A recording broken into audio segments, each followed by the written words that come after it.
Like you want to know what okay, so here's what I thought of.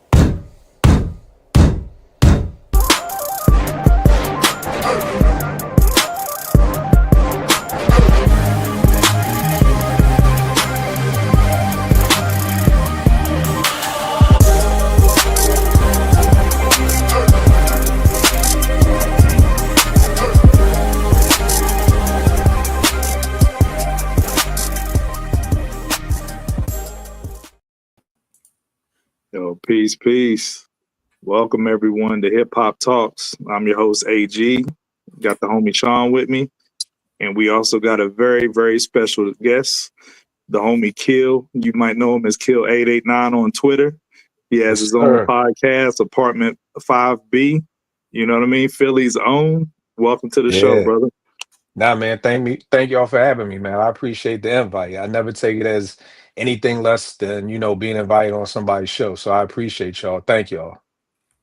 Yeah, we appreciate you coming, man. Somebody that's heavy in the game. So just get right to it, man. We got an ambitious show for everyone today. You know what I mean? Like me and Sean been doing this podcast thing for about a year, on YouTube, and another year before that on Station Head.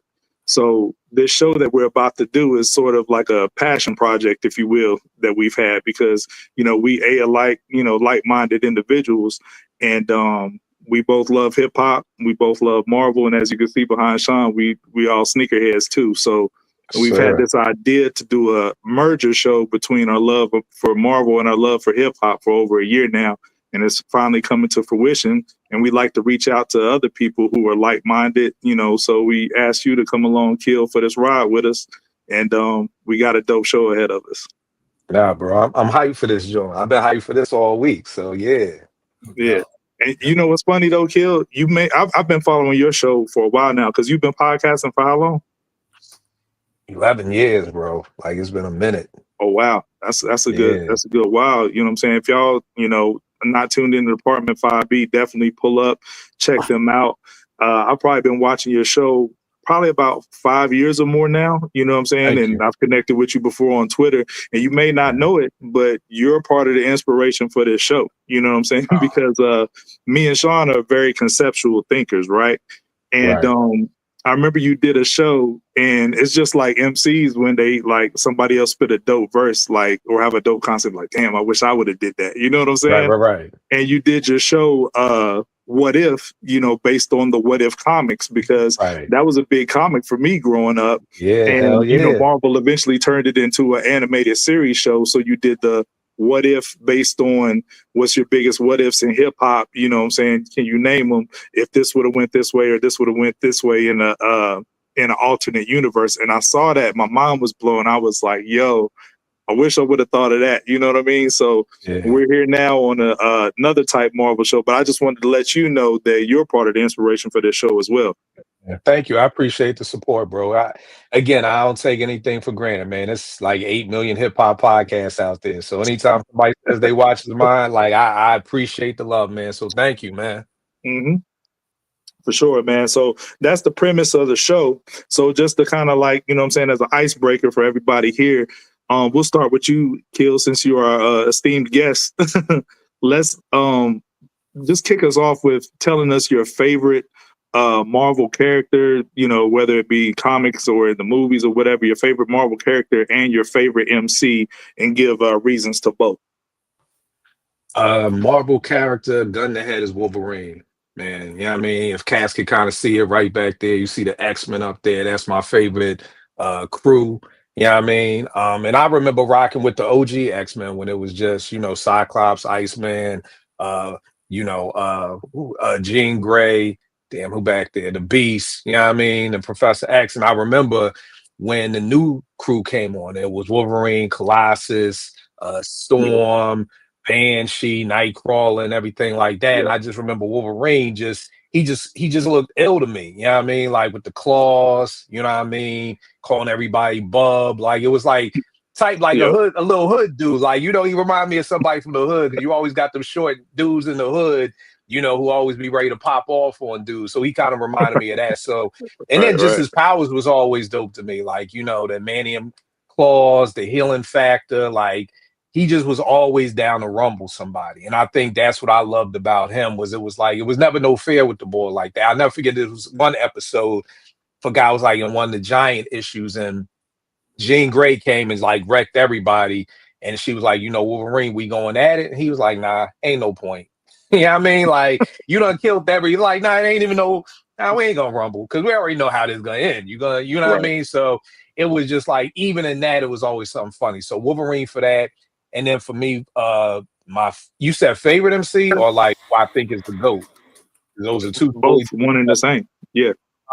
Probably Big for me, Big. You know what I mean? Big to me is like the blueprint for so much.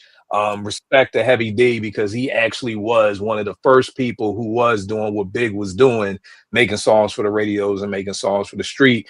But you know, once you hit the 90s, Big, he was just like, I mean, he just could do it all. Like, you know, he was like a Jordan type player. He ain't just gonna drop 40 on you. He also gonna guard the team's best player and try and hold him. Yeah, I mean, the below 20 or whatever his average was. Could just do it all. And I mean, the pen was just crazy. I mean, he's writing for Kim, he's writing for C's, he's writing for Junior Mafia. You know what I mean? I've been in conversations with boys and they'll just be like, you know, these big joints. I'm like, nah, come on, motherfucker, come on with Sadat X, like off them Clue tapes back in the day. You know what I mean? Or Dream, like joints like that the average person who's like, oh, I'm a Biggie fan, like never even heard. So the whole he had 2 album things out. Like, I mean, I've seen a DJ rock a big set for 2 hours. You know what I mean?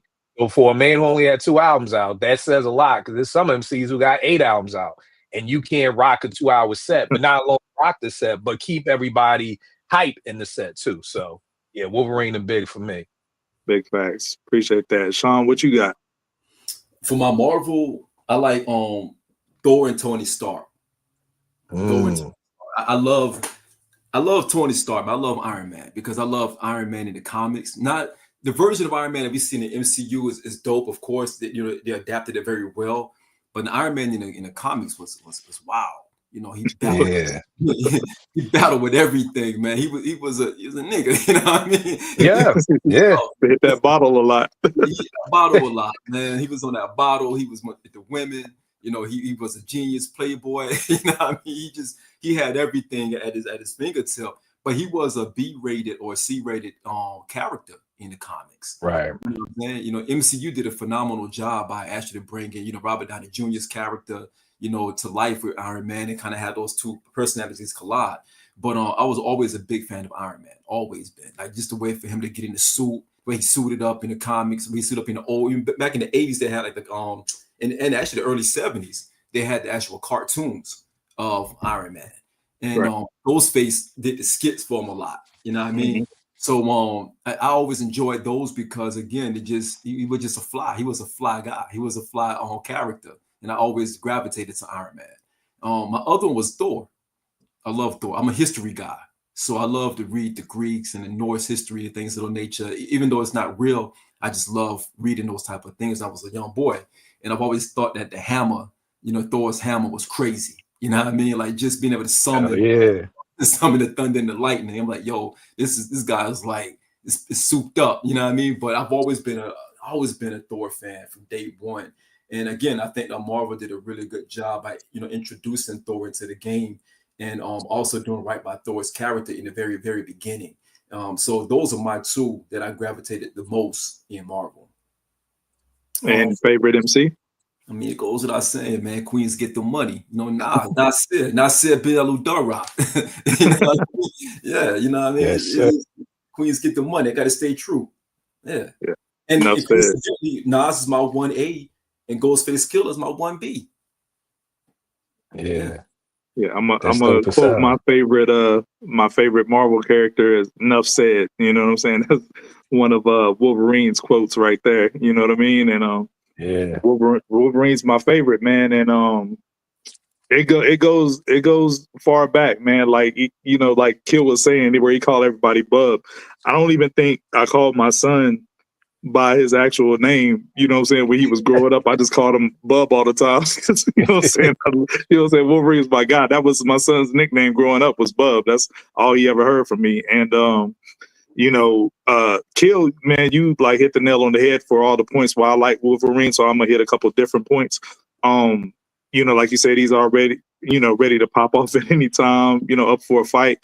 I like him because he's a no nonsense guy. He don't take no BS, but he's the ultimate team player on the X-Men because he's loyal. Like if he got love for you, he's going to shank you with them adamantium claws if like somebody mess with you, right? You know what I'm saying? How he was real loyal to Jubilee and so on and so forth.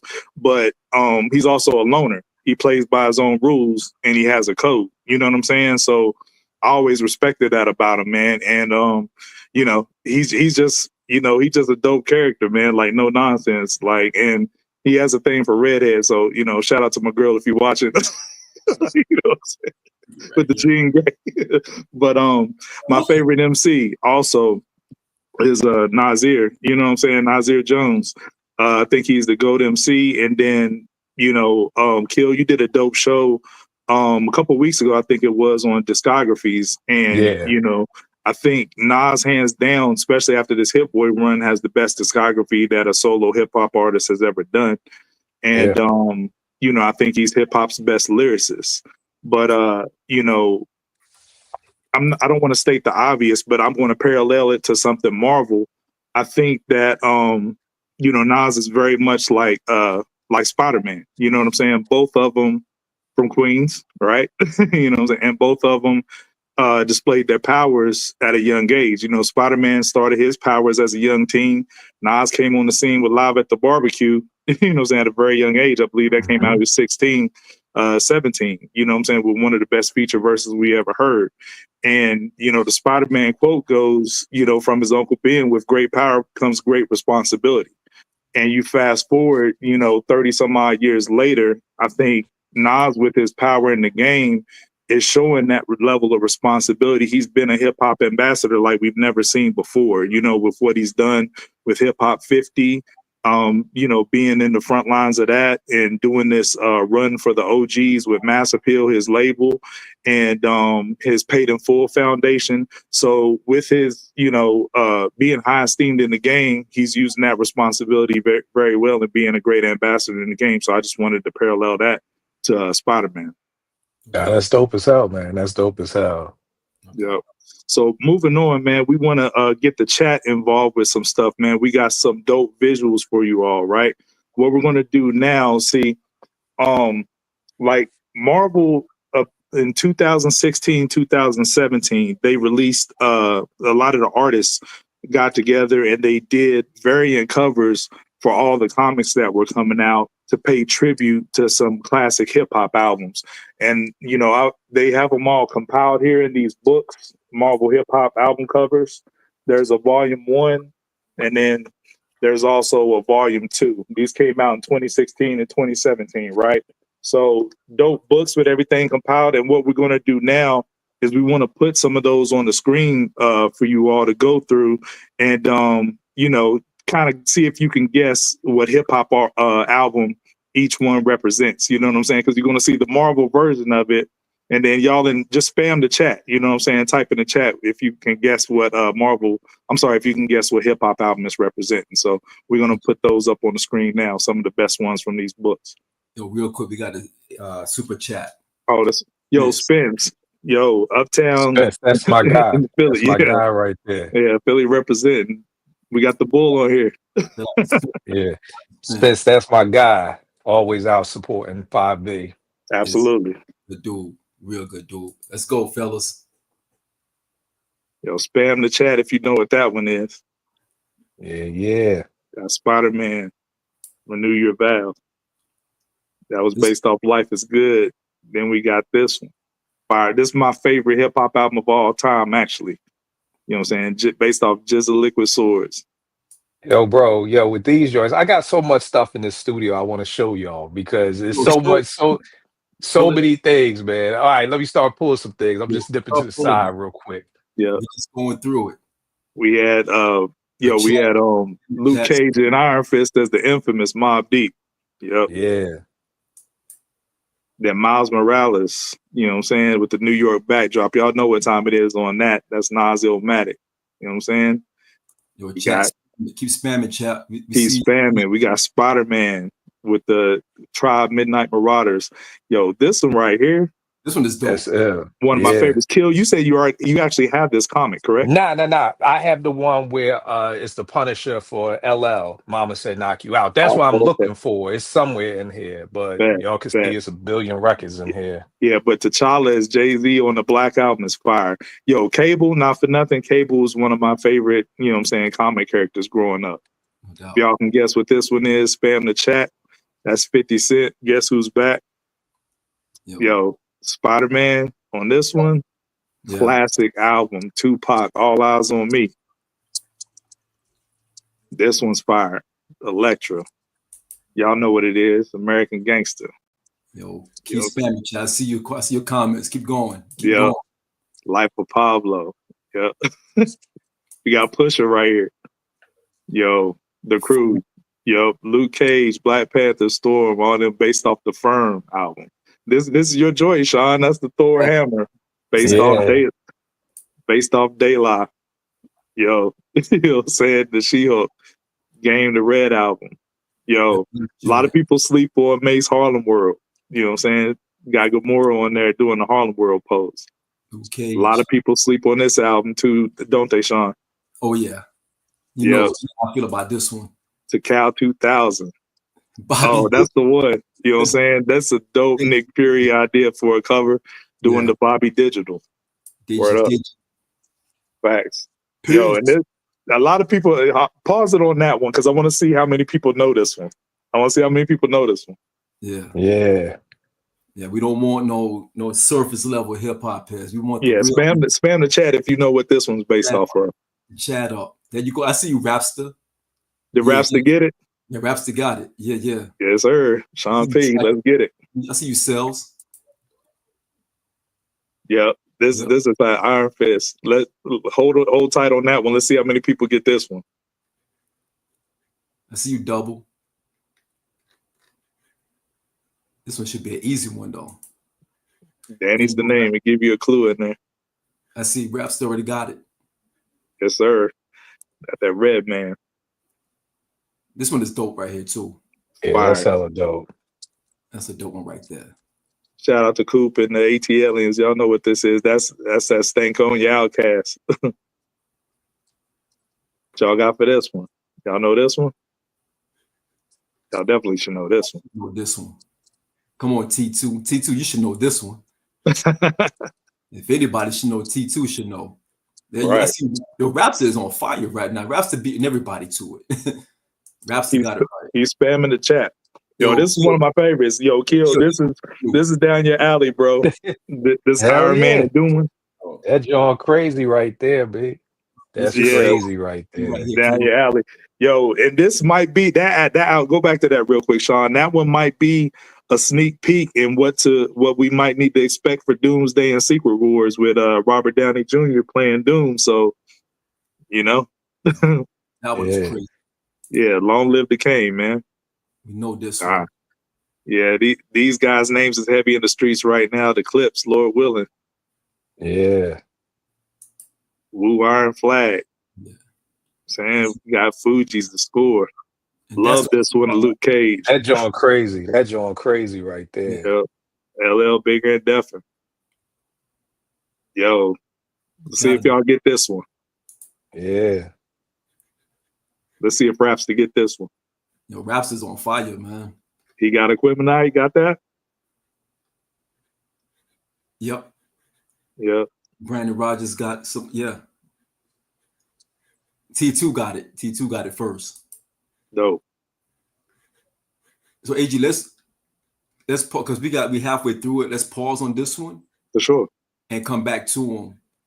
We appreciate the chat engagement on that. You know what I'm saying? Yeah. For sure. Yo, Kill, you had some stuff that you grabbed real quick that you wanted to show off? Just you saw about the Jizza joint. I got this Jizza piece here. It's like a whole boarded piece. You know what I mean? There's only 39 out of 100 made. Just saluting Liquid Swords. So, you know what I mean? Real dope. Got a nice resin finish to it. So, that joint crazy.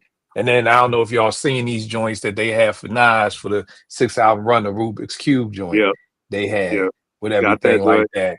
And then for the Nas joints, I don't know, shout out to my man Scartoccio, one of the illest boys out there on the statue tip. The Nas joint. So yeah, just definitely want to throw those out there. Yeah, all fire stuff, man. We collect this here, man. This is what we do. You know what I'm saying? No doubt. Comics, sneakers, you know what I'm saying? Vinyls, we do it all. Like, you know, funny you bring that up. Like, I was cleaning out my mom's storage building like last weekend, right? And I found you know what I'm saying, my old comics from the 90s. I got this joint, right? So it's Fantastic Four comic. And if you can see on the bottom here, you know what I mean? It has the new Fantastic Four, which is like part 2 of the team, because the Fantastic Four was taken down by some Skrulls. They were incapacitated. So you got the new Fantastic Four that consisted of Spider-Man, Grey Hulk, Ghost Rider, and Wolverine. So that's what this comic was about. So, you know, one of the reasons why we did this show, like I said, me and Sean been talking about this for years. And we said the timing of it got to be right. You know what I mean? If we're going to do a Marvel show and blend it with hip hop, it's got to be right. And we said, man, let's do it during a Marvel movie, when a big time Marvel movie dropped. And it's been a little dry recently, I'll admit, you know what I'm saying? But Fantastic Four was a big enough movie to, you know what I'm saying, make us want to do this show that we've been thinking about for a year. So going forward, we're going to have a heavy Fantastic Four theme. So you're going to keep seeing the theme of four throughout here. And that's why I just showed off this comic. So we're going to keep this through line going, this continuous thread. So you're on this next portion. So us being hip hop heads, we're taking it back a little bit. You know what I'm saying? I just talked about the original Fantastic Four and then the new Fantastic Four. So back in 1998, DJ Clue, you know, Sean Queens Get the Money, he dropped the Professional Part 1, you know, which had a dope posse cut on there called the Fantastic Four. And then later in 2001, he dropped, you know, Fantastic Four Part 2, which would be the new version of the Fantastic Four. So we just parallel, you know what I'm saying, Marvel and hip hop on this one. So I want to start with Fantastic Four Part 1 in, you know what I'm saying, 1998, December of 98. And Kil, I'm going to start off with you. You know, what quote? Super chat real quick. Super chat. We got super chats? That's what's up. 2 of them. 007, what it do? Appreciate you, 007, with the $5 super chat. Nas and Spider-Man is a good parallel. Wu-Tang is the X-Men and Spider-Man was the unofficial member. That's what's up. So many ways you can go with rap comparisons. Queens get the money. That's what's up, man, for sure. We appreciate you. 007 with the $2 super chat. What do you think? Who do you think is hip-hop Silver Surfer? Man, that's a good one. That's a good one. I'd have to think about that one. Somebody who's a herald. You know what I'm saying? Like, you know, like I would say Bleak, you know what I'm saying? Because Bleak always tell you what's going on with Jay. And Yayo always tell you what's going on with 50. So they like the heralds, you know what I'm saying? Nah, I would say I was using that logic. I would say Beans. I would say Beans was the herald because Beans was Jay's hitman for a minute. Like Beans kept, at the end of the day, Jadakiss, yeah, Beans kept people off of Jay head. Pause. In that early 2000 run, like Beans was like people were afraid of Beans. Rappers were afraid of Beans like that because Beans was relentless. He was standing tall for the rock at that time. Like you had to, if you go at Jay, you had to be prepared for this guy to come at you as well. You had to be prepared for Beans to get at you. So I would say Beans would be the Silver Surfer for me. That's a dope analogy, Sean. Yeah, and that's a dope ass pick too. Listen, if it wasn't so dope, I would say you was pandering for Philly and Kill, but that's a dope. That's a dope ass pick because boys they were scared of Beans on the mic and in the streets. You know what I mean? Because it wasn't just about the mic. You talk too reckless. You know what I mean? Like I've heard stories about Beans in Philly before. You know what I mean? The rock stuff and after the rock stuff, and it was always still the same. You know what I mean? For sure. Sidebar, who do you think won that between, you know what I'm saying, when Jay sent him to go at Jadakiss? Who do you think won that battle? I know you got Philly bias, but I mean, I'm gonna say Beans, you know, but I'm not. And here's the thing that I've learned at 51, I'm not mad at anybody who says Kiss. I actually think that was probably the closest hip hop battle there was, where you really can't. I'm not mad at nobody who say Kiss. People who say Kiss shouldn't be mad if somebody say Beans, because it was that. It was just this constant back and forth, and it was like, damn, like it was just a constant. It's like a tennis match. If you with boys watch tennis, you like, damn, that's a good hit. God damn, that was good. Like you just back and forth. So I mean, of course, I got Beans, and I don't even want to say of course because I'm not. There's a lot of times in Philly, I'm like, nah, that ain't it. That wasn't it. You know what I mean? I'm not that boy who's like, oh yeah, anything Philly, we win. Nah. But I definitely got Beans. That's what's up, man. That's the only hip hop battle I call a tie, you know. So yeah. But you know, back to the Fantastic Four of it all. So part one on the professional one. Kil, give me 4 quotables from each artist on that song. Oh man, there's so many. I mean, I'll start with Pun with Fuck All You Non-Believers. I roll with God Squad TS. Out with the BS, we platinum. They even doubted Jesus. Like that was crazy. Cam, I'm always real big in the way that people set off their rhymes. So even Cam, you never heard that we buckle beef, we chuckle, scuffle over game of pinochle. Anything I put my money on, I see double. You know what I mean? Like Cam was killing it. I mean, god damn. What would Noah say? I actually, and here's the wild part. Noah may have, I don't want to say Noah's my favorite on here, but I wasn't mad when he was like, you know what, all that lace the heat. I don't complain about the track. Give me any beat. Like that, things like that. Like Noah just was like on it for me on that. Like, you know what I mean? It's hard to pick on that because you see it and you just want to say Pun. You know what I mean? But I felt like everybody kind of held their own on there. Who would you say had the best verse to you? For me, Pun on that joint. Pun, yeah. Okay, Sean, what you got? You know, for quotables on here, or do you want me to go next? You go. I'm putting the poll in the chat. Okay, for sure. So you know, I'm gonna go with for Cam first. You know what I'm saying? Mm-hmm. Is it playing his card off because y'all about to get hard off? Y'all saw from smoking Nikolai, nigga like Volkov. I always just liked that line because I was a big wrestling fan. You know what I'm saying? Yeah. WWF Nikolai Volkov.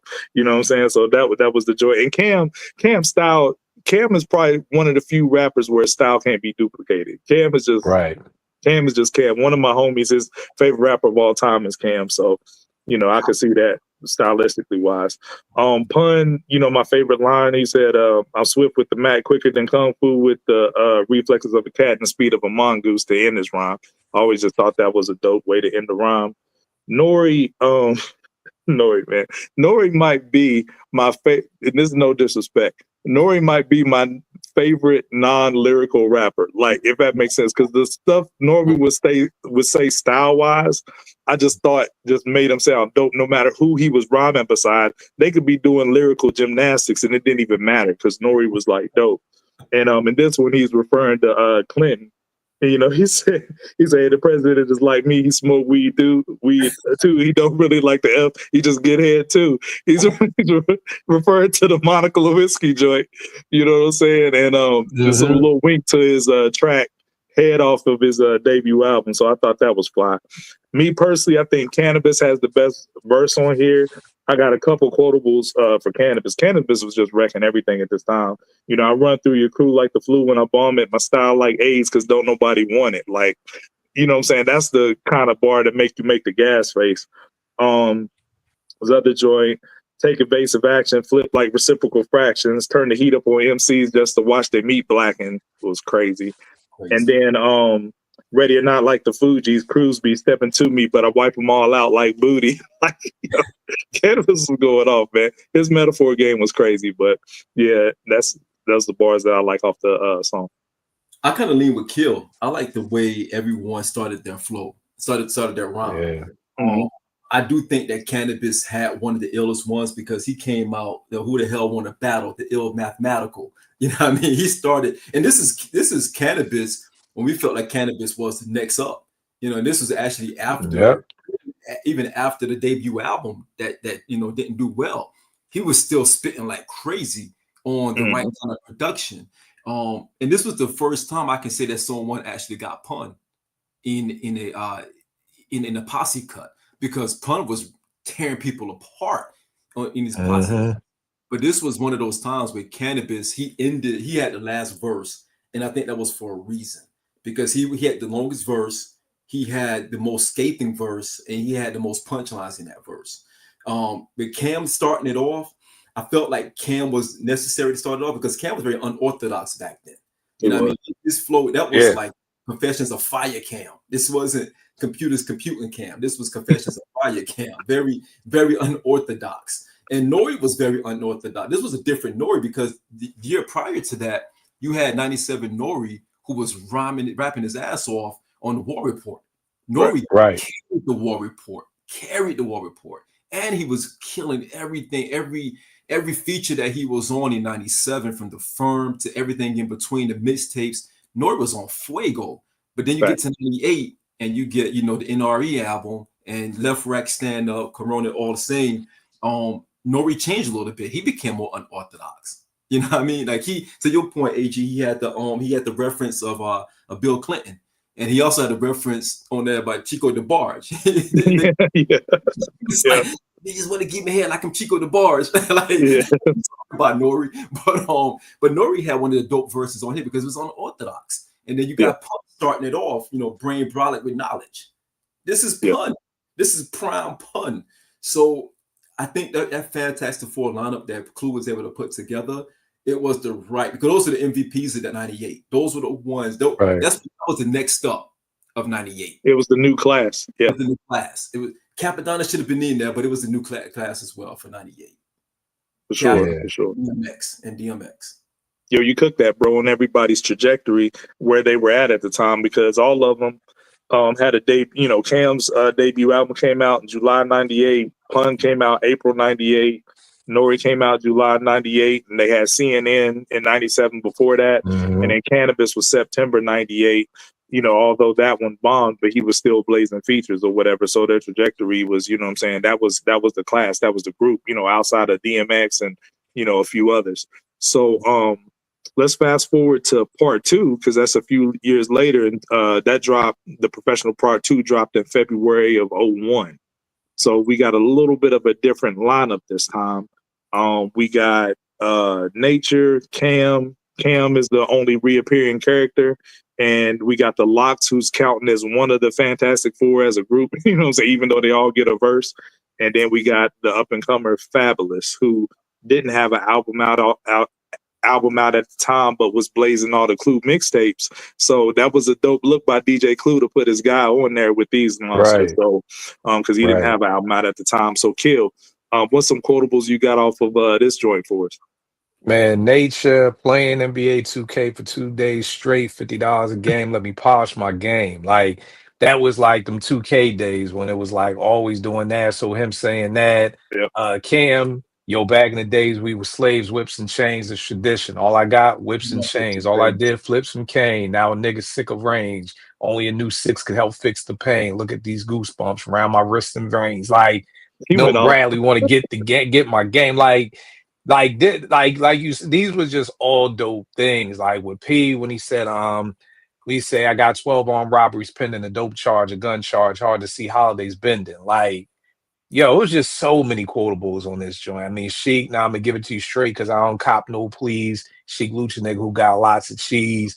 Mm-hmm. But Fab, I think Fab to me was so dope because I've always been a huge fan of Fab. And I mean, I don't know how Fab was able to see the bigger picture, like with the soul tapes. That was kind of like, I mean, I'm going to give this to the backpackers, but then I still got to make this for the radio. You know what I mean? And being able to kind of serve both markets at the same time. You know what I mean? Like, to me, Fab reminds me a lot of Cassidy.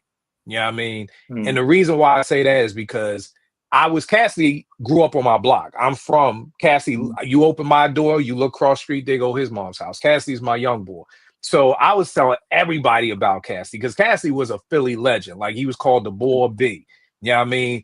Battling everybody on the radio, never lost a battle. I would come home from college, mad niggas be coming on the block. I'm thinking niggas want to rumble. They just want to battle Cassidy. Nigga never took an L. So I'm telling everybody about Cassidy. Then when it drops, it's Hotel. And all my niggas is laughing at me like, yo, this your man? Like, this your guy? And I'm like, yo. And it was almost a flip with Fab. All my Brooklyn niggas was telling me about, yo, Fab Sport, Fab Sport, Fab Sport. Then I seen him on a little mo with the da-da-da-da, and I'm like, oh, this shit guy? Like, but Fab was able to do both lanes. He was able to do radio and then turn around and give you Breathe. I think that's where Cass kind of had that problem with. So I was all that to just say I always loved Fab. And so for me, it was like him on here. Like, I mean, everything. Like, don't, like the kids say, hitting benches with K of the cane, leave straight, stretching away from your brain. And them gray kitted benches, I switched the lanes. Now they nays just sit flitching when they see the chain. Like, I just love Fab. Like, and I just feel like when you on mixtapes, there's a certain hunger that comes with that. You know what I mean? It's almost like the hunger of like trying to make the league. You get invited out to summer league. Like, you ain't get drafted. And it's like you up here against these boys who got drafted. There's an extra hunger in your step of like, yo, I got to feed my family. I got to show these other boys what's out here. And that's what I loved about Fab on this joint. Yeah. And we don't have that no more because mixtapes ain't a thing. It's a relic. So I hate that about this game. But you said Fab Sport, man. I ain't heard that in a minute. It didn't Big give him that nickname? I thought that was just from him in the hood in Brooklyn, wearing low. So you had Polo Sports. Okay. So he used to all rock low. I heard somewhere that Big gave him that nickname though. Or maybe not. Nah, I don't think so. Maybe not. I think it was just based off of Rock and Low, and it was like Polo Sport at that time. That was one of the low features, and it was like, okay, Fab Sport. Yeah. Well, I'm gonna defer to you because you're the low guy. So for sure, Sean too. So my quotables are real similar to yours. It's funny because you said the who do you think had the best verse before I go on? Was it Fab? Yeah, gun to head Fab. Okay. Gun to head Fab. What's up? On mine, like you said, the nature one playing NBA 2K for 2 days straight, $50 a game. Let me polish my game. It's funny how art imitates life sometimes because what was wild was I was at Marshall. It was my sophomore year college, right? And it was one weekend we stayed up there and we all put money in $10 a game. And we're going from room to room and the doors, like a whole floor was locked down. So it's like, you know what I'm saying, 30 some rooms all playing like, you know what I'm saying, you just, tournament. I won here, so I got to go over to room such and such on the 4th floor or whatever. We was doing Madden and we was doing 2K. And I cleaned up. We was playing like $20 a game, and I made like $460 that weekend, like doing that. And who you ran with? Who was your team? You remember? No. Here's what's funny. Like I always played with the Raiders on Madden because I'm a Raiders fan. But on the 2K, we did a draft. We all got together, and then we drafted players. We drafted from legends and the regular players. That's when you could create a team, and everybody you had to stay with the team that you drafted, right? Okay. And I was cleaning up on people. I remember I ended up getting Jordan and Reggie Miller on my team. Like I was cleaning up cats at the door. But what was wild was nobody talked to me for like 2 or 3 days after that. Like cats was that tight about losing the money. But that was art imitating life. And then when I heard that, you know what I'm saying, I was like, yeah, that's what I did to y'all. Took your money. For Cam, I had the same whips and chain line. For Styles, I picked the line, let's get it straight to the point. Ain't a nigga better than me. I'm aggravated and I'm fed to the T. Like, that's not a crazy bar. I just think that is Styles P in a nutshell. Like, I think that just literally describes his attitude and his mode. You know what I'm saying? I didn't pick one for Sheik. His verse was kind of short. I didn't have any quotables from him. But Jada, I put your brain everywhere so you could share your thoughts. That make you make the stink face. Like when he said that, it was crazy. And then Fab was his clothing line. The only way I see the time behind bars is if it's a Cartier. Like, listen, when I heard that, like back then I couldn't afford a Cartier watch, right? So, but we all wanted to watch with the grill on it though. You know what I'm saying? And when he said that, like that was over everybody's heads that didn't know what that watch was. They didn't even know what he was talking about. But, some of us that was in the know, we wanted that watch. So I just thought that was a fly line. And, but I have to give the verse to, I'm gonna say Nature, man. Every time Nature was like, banned from TV, like when he was around other MCs, he just like raised his game to another level, man. And Sean, you eloquently like talked about everybody's trajectory so well on the last Fantastic Four joint. And I'll let you do that on this one, where everybody was at in that time. Yo, man, first of all, shout out to Kill, man. Yo, man, I see why AG was talking about you over a year ago. Oh, I'm good like, looking, B. Good looking. Good you looking. one of us, man. You talk like we talk. Like when Raekwon said in that interview with Ghost, like, yo, Nas, he talk like us. he like, right. Right. you like one of us. Everything you I were saying, appreciate that, brother. no doubt, bro, no doubt. Everything, I'll give a Kill 1,000% on that, on his entire take. Cam was actually the shocking piece for me on this stand out, because I thought that Cam stood out with the way he was talking crazy with the chains and whips, and I'm rocking chains and whips. Like, Right. just, and that's again, that's uncommon for a Cam. This is what 2001 when this came out. And you bring Cam back, and you got to think about circa 2001, what was going on. There was a lot going on in hip hop in 2001. We had this is what September 2001 at that.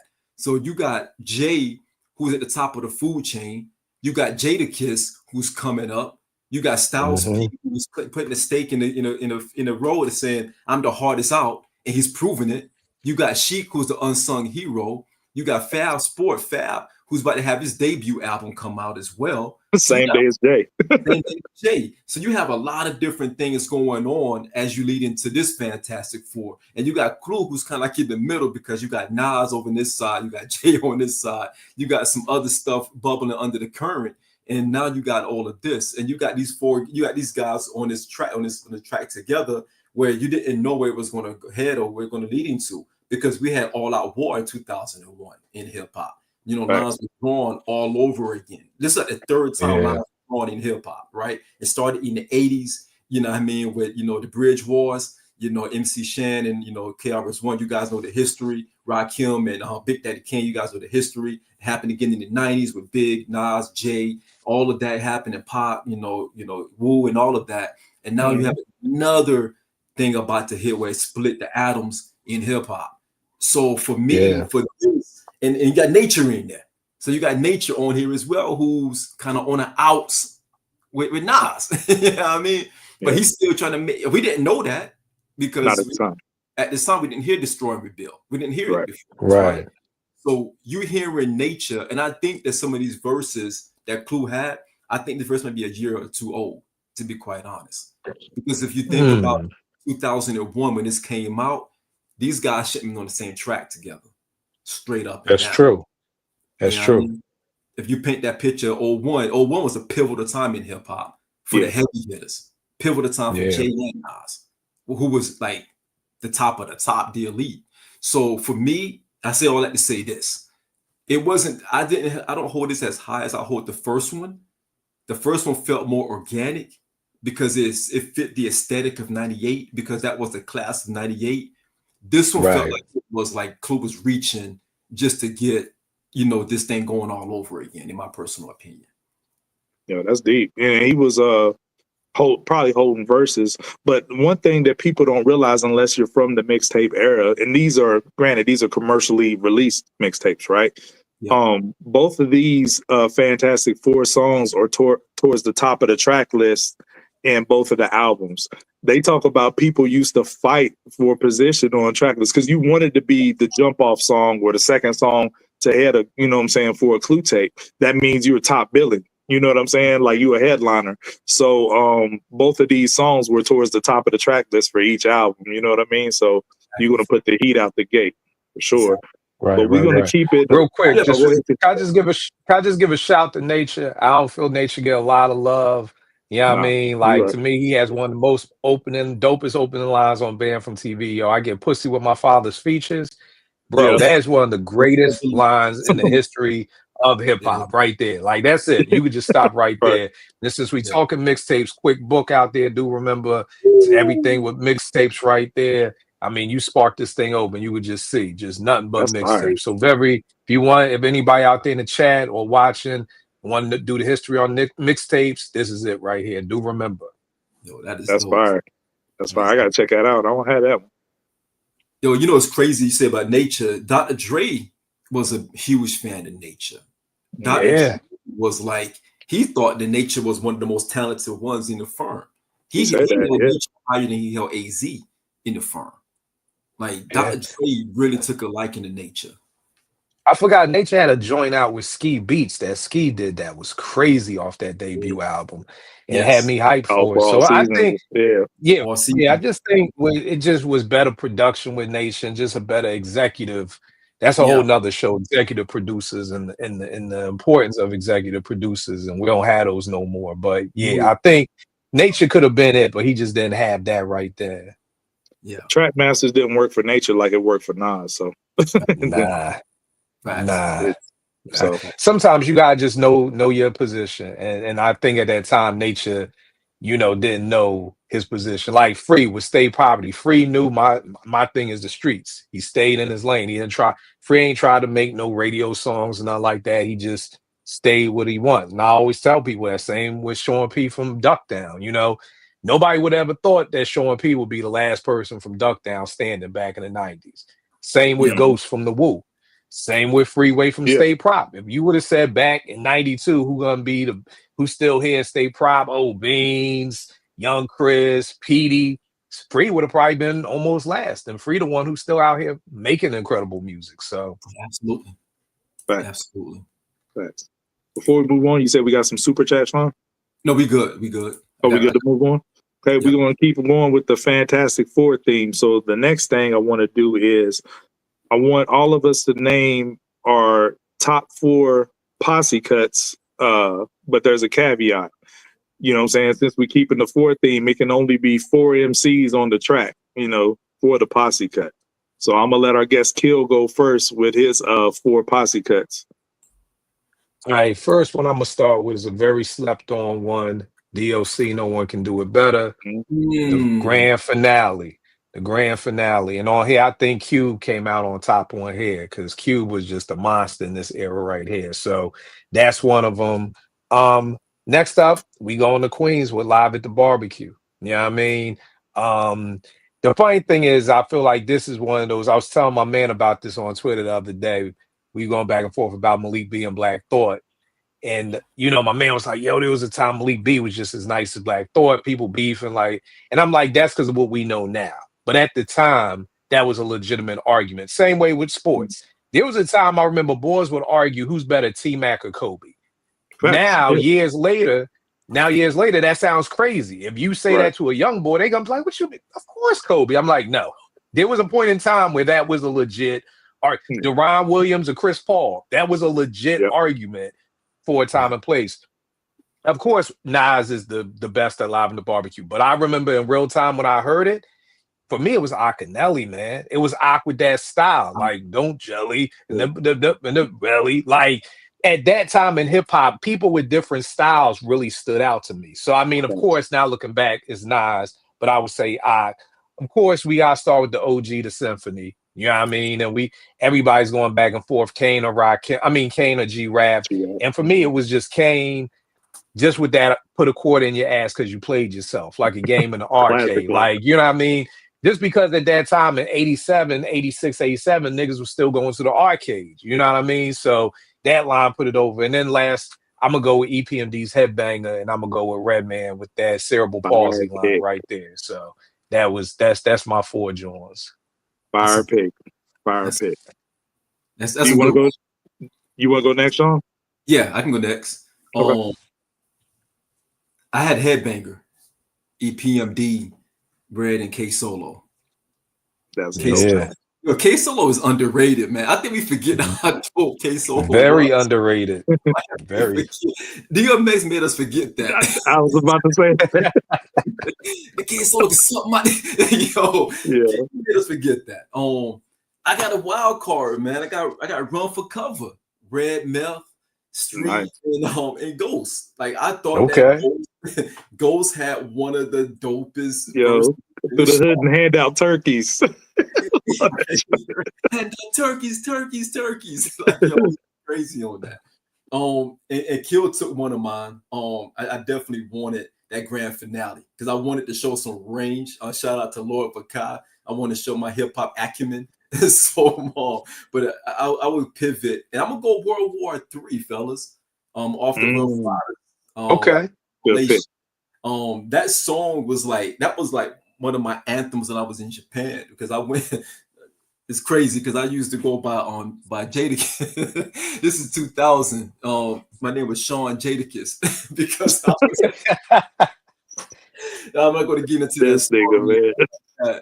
But because when you in Japan, I mean, I did, Kil, I did 20 years in Marine Corps, so I'm like retired. Okay. But I was there in 2000, and every time World War III would come on and Jadakiss verse would come on, everybody like would get around me because I was the only one rocking Timbs and the baggy, right. In the club and everything. But that was my joint. Kiss verse was crazy in World War III. And everybody represent. You could take Young One off and put somebody else on there, but but anyhow, that was my joint. And I got Eye for Now. I think Eye for Now with Prodigy have Nas and Ray. You know what I'm saying? That's a dope pick. And my bonus, AG, I'm sorry, my bonus was on Give It Up Fast with Big Noid, because I thought that Big Noid is another one that doesn't get a lot of respect, and we got to get Big Noid on the show. That's my favorite P verse, though, man. I'll Give It Up Fast. I love that verse. Talk about Noid right there. You one of us. Again, you one of us. Big Noid joint right there. Yo, you're real one if you got a Big Noid joint. For sure. In arm's length, too. Like it was right there. Right. Arm's reach, right. Yo, dope list, Sean. I had Eye for Now on my list, but you picked that. I'm gonna take that off my list. I got another wild card joint. I'm gonna go Live at the Barbecue, like you said, Kil, just because Nas is my GOAT MC. This is his debut, and this is how he was the chosen one after this one verse alone. You know what I'm saying? But everybody else brought it too. Joe Fado, Akinelli, Large Pro, everybody brought their A game. But Nas, first time hearing it, and I didn't hear this till after Illmatic came out. You know what I'm saying? Because I'm 13 years old when Illmatic dropped, and I'm like, this guy. Because before Illmatic dropped, Ice Cube and Scarface were my favorite rappers. And the Illmatic drop, I was like, this guy's like the best I ever heard. You know what I'm saying? But I'm hearing it on the Genesis, and I'm like, what is this? And then had to go back and hear it, you know what I'm saying, from Breaking Adam. So definitely got that one. The Symphony, you know what I'm saying, Craig G, Master Ace, Kane, and G-Rap. I have to put that on there because I feel like that was the birth of Posse Cuts on there. Yeah, you know it what I'm was. saying? I feel like that was it. You know what I'm saying? The beat is classic by Marley. So got that. I also got, I'm surprised nobody said it, Affirmative Action off It Was Written. You know what I'm saying? There's a lot of debate about Foxy's math on there, but she killed that verse. She killed that verse. Nas's verse is a standout. Mega did his thing, and AZ probably has my favorite verse on there. You know what I'm saying? Like, just the way he came in on the track. I know Foxy's verse is the one everybody talks about, but AZ brought that energy, like, with the opening of the track and then the way he goes into his verse. But my wild card, when we talked about Cannabis earlier, I'm going to go with Beast from the East. You know what I'm saying? Okay. With Lost Boys, we got Mr. Cheeks, A+, Redman, and Cannabis. Yeah. And Cannabis went crazy ballistic on that song. So that's my fourth pick on that one. So, for our next segment, we're going to keep the Fantastic Four thing rolling, right? So, I want everybody to like kind of craft their own custom Fantastic Four. This could be dead or alive, any era, just 4 MCs that you would like to see together, right? And then when you name it, could be for one particular track, it could be for a whole album, a la, how Slaughterhouse got together. You know what I'm saying? Just 4 MCs that you would want to get together to be your Fantastic Four, and then name all 4 MCs power set that they would bring to the collective. Like, you know what I'm saying? Like in Marvel, everybody have their, certain powers and their power sets.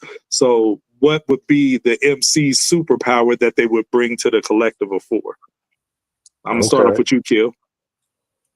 Y'all got some good ass questions on here, man. Appreciate it, man. This is dope, man. I'm gonna go with 96 Prodigy. I'm sorry. Well, usually when I'm talking, I'm always talking somebody's prime. So I'm always like John said, you one of us, because that's how we think. Yeah. So for me, it's always like, we did a show called 97 Hove, and it was like, who's everybody's person in their prime. So 96 Prodigy, man. I don't think 96P gets enough credit for his bar work, man. I mean, that Hell on Earth, P was on a whole nother level with Still Shining, and you know what I mean, that whole joint right there. So And to me, I think P's powers was almost like visualization. Like when, you know, even though it's not in this, when P say, I'll throw a TV at you. Like, I see that. Like, I see this nigga like being in the crib just throwing a TV at. Yeah, you know what I mean? Like, P is just that, or like, you know, just, I think he brings like visualization to everything. Like when P rhymes, you're going to see it. I got 88 KRS-One. So this is by all means necessary, Chris. He's still the blast master. You know, he's still 9mm goes bang. He still bridges over, but he's now moving into more of a stop the violence, you know, type thing. So I feel like he's going to be able to kind of like be like, almost like not the leader, like almost the person who could squash a beef if you need be, but at the same token, he could spark it if you wanted to. I got 94 big because we still dealing with mixtape big. We still dealing with Give Me the Loot big. We still dealing with, you know, kind of teetering on unbelievable big. You know what I mean? And I think what he is, he's similar to me, like kind of like the thing of the Hawk. You know, he's just the dude who you just go get him. Like what he said, we have a Hawk. You know what I mean? Like I feel like that would have been big. Like, well, we got a big. Like we ain't even got to worry about all that. We got a big right here. Right. And then that's fire. And then 96 Nas, man. 96 Nas to me was just, I know everybody, I know Illmatic, but dog, if you come to me and you say, I want to hear some Nas, I always go to It Was Written first. I'm not saying It Was Written is better than Illmatic. I'm not saying anything like that. I'm just, when I want to hear some Nas, I go to It Was Written first. And I think it's almost like, I don't know, I know P is Long Island, but spend time in Queens. Maybe it's a Queens thing. I feel like Nas is almost the visualization too, because I mean, I gave you power. Like for him to be able to sit there and you able to visualize everything that he's saying is almost like a superpower. Because every MC can't do that. Every MC that tells a story, you can't close your eyes and like literally just listen to him and see it. So that would be my Fantastic Four right there, man. That's heavy hitters, man. That's fine. And thank you for putting 96P on your squad, man, because people act like me and Sean said it on many of our shows, people act like we're capping. 96P was in the conversation for the best rapper out at that time. He was top 3. Anybody. Yeah, not top 5. He was like top 3-ish around that time. And we always go back and forth. 96P, 96 Nas. Again, to me, no right or wrong answers. Because both of them was just in a zone. They brought the best out of each other, for sure. Right. And always shout to Mobb Deep, because I always felt like when that whole East Coast, West Coast thing was going on, they was the only ones out there really defending the chip. You know what I mean? I felt like Big and J was silent. Mob, CNN, Royal Flush, Queens really stepped up to hold NYC down, and nobody talks about that. Queens get the money, of course. Sure. Yeah, we told Jay in Brooklyn that. You know what I mean? Now you get Sean gassed up, Kil. Look what you did. Now, I'm just saying, you gotta give props to where props is, and nobody talks about that. You know, it's like always just big in pocket. I'm like, well, truth be told, Mobb Deep was the ones throwing some serious shots out there. Yo, Spence, you hearing this? Yo, Spence, you hearing this? Yo, Sean, you want to go next, or you want me to go next? Yeah, I can go. We got a quick super chat. Shout out to Lord for Cobb, man. With the $5 super chat. Yeah. Grand Finale, Poe Pimp, Symphony, and In Due Time. Dope picks. That's dope. Yeah. Shout out to Lord for Cobb, man. Yeah, I can go AG. Yeah, go ahead, bro. You got to range because I want to start with the West Coast Avengers first, right? I want to start there. And I want to say mine would be Snoop, Eazy-E, Cube, and DOC. I think you need Eazy-E to be the head of the franchise. I think you need him to be the one to orchestrate the team. Because, you know, say what you want to say about Eazy-E. He was a mastermind, straight up and down. He was a genius. He was a genius, man. He didn't have to have the lyrical prowess that everyone else had. He had the brains. He was able to put things together. So definitely Eazy-E. I would start with Eazy-E. I would go with Snoop because for me, Snoop was the charisma from the West Coast. He had that charisma. Everybody wanted to be like Snoop. Hey, what did Big said? Sell records like Snoop's. Oops. You know what I'm saying? Yeah. So everybody wanted to be Snoopy in '93. So that's how I get that twisted. And Cube. Cube is one of the most, no matter what coast you're on, where you have an origin, what region or whatever, Cube was one of the most fearless and most dangerous MCs that we've ever seen, straight up and down. Yep. He was one of the architects, if you will, when it comes to his pen game. for him to be able to pin majority of what NWA had going on, from Eazy-E to even Dr. Dre, and still pin his stuff, and then come to the East Coast and rock with Public Enemy and stay true to his origin, to his West Coast origin, it's phenomenal. I don't think Cube gets talked about enough because of his success in Hollywood. You know what I mean? But people forget Cube was one of them, still one of them, in my opinion. And facts. And the DOC, I think the DOC is one of the ones who had one of the major trajectory out of anybody else. We thought that DOC was the next one. DOC trajectory was actually trending higher than Snoop's trajectory at that time. Yep. You know what I mean? But unfortunate situations happen, and his legend kind of stalled out. But to me, he's still a legend. So shout out to DOC as well. So I just want to get that West Coast feeling there, because I know we are East Coast centric. I just want to get that West Coast out there. But my fantasy 4 posse cut would be Nas, 95, 96 Nas, Ray, 95 Ray. Give me 95, 96 Ghost, and give me 95, 96 P. If I get those guys in the same room, I got classics coming out of that room. I got classics coming out of that room. There's not a miss when I get those 4 guys together. You know what I mean? And they all can enhance each other's strength. When Nas get in the booth with a Ray, Nas take it up a different level. When Ghost get in the booth with a Ray, he takes it up a different level. When Nas and P get beside each other, both take it up a different level. Yep. They raise each other. They actually raise each other's super strength, their superpower. Because Nas' superpower is when he's in that bag, when he's talking that shit. When Nas is talking that live at the barbecue, when Nas is Menage a Trois is my areologist, like the barges. He don't do that unless you got P somewhere lurking in the background. That's a fact. Crazy. Yo, Candies erupt. P. You know what I mean? When P is getting on that level, Nas is hearing that like, nah, we're not going to do that. We're not going to do that. I'm going to step it up another notch. And when Ray hears something like that, nah, I got to step it up another notch right. too. And when Ghost hear that, now you're going to get the Ghost emotion. He's excited. Ghost excited to be there. You know what I'm saying? So you got that. You're going to get, gorillas injected with strength of 80 midgets. You're going to get that Ghost. Right. That's my Fantastic Four from the East Coast. Yo, real quick, if I can, Sean, great point, because even before the 6th album Nas run went out, I remember saying Nas and Wu-Tang was going on tour. And I was like, yo, we may get a crazy Nas album because he's going to be on tour. Because I'm always wondering where these MCs had an opportunity to be around each other.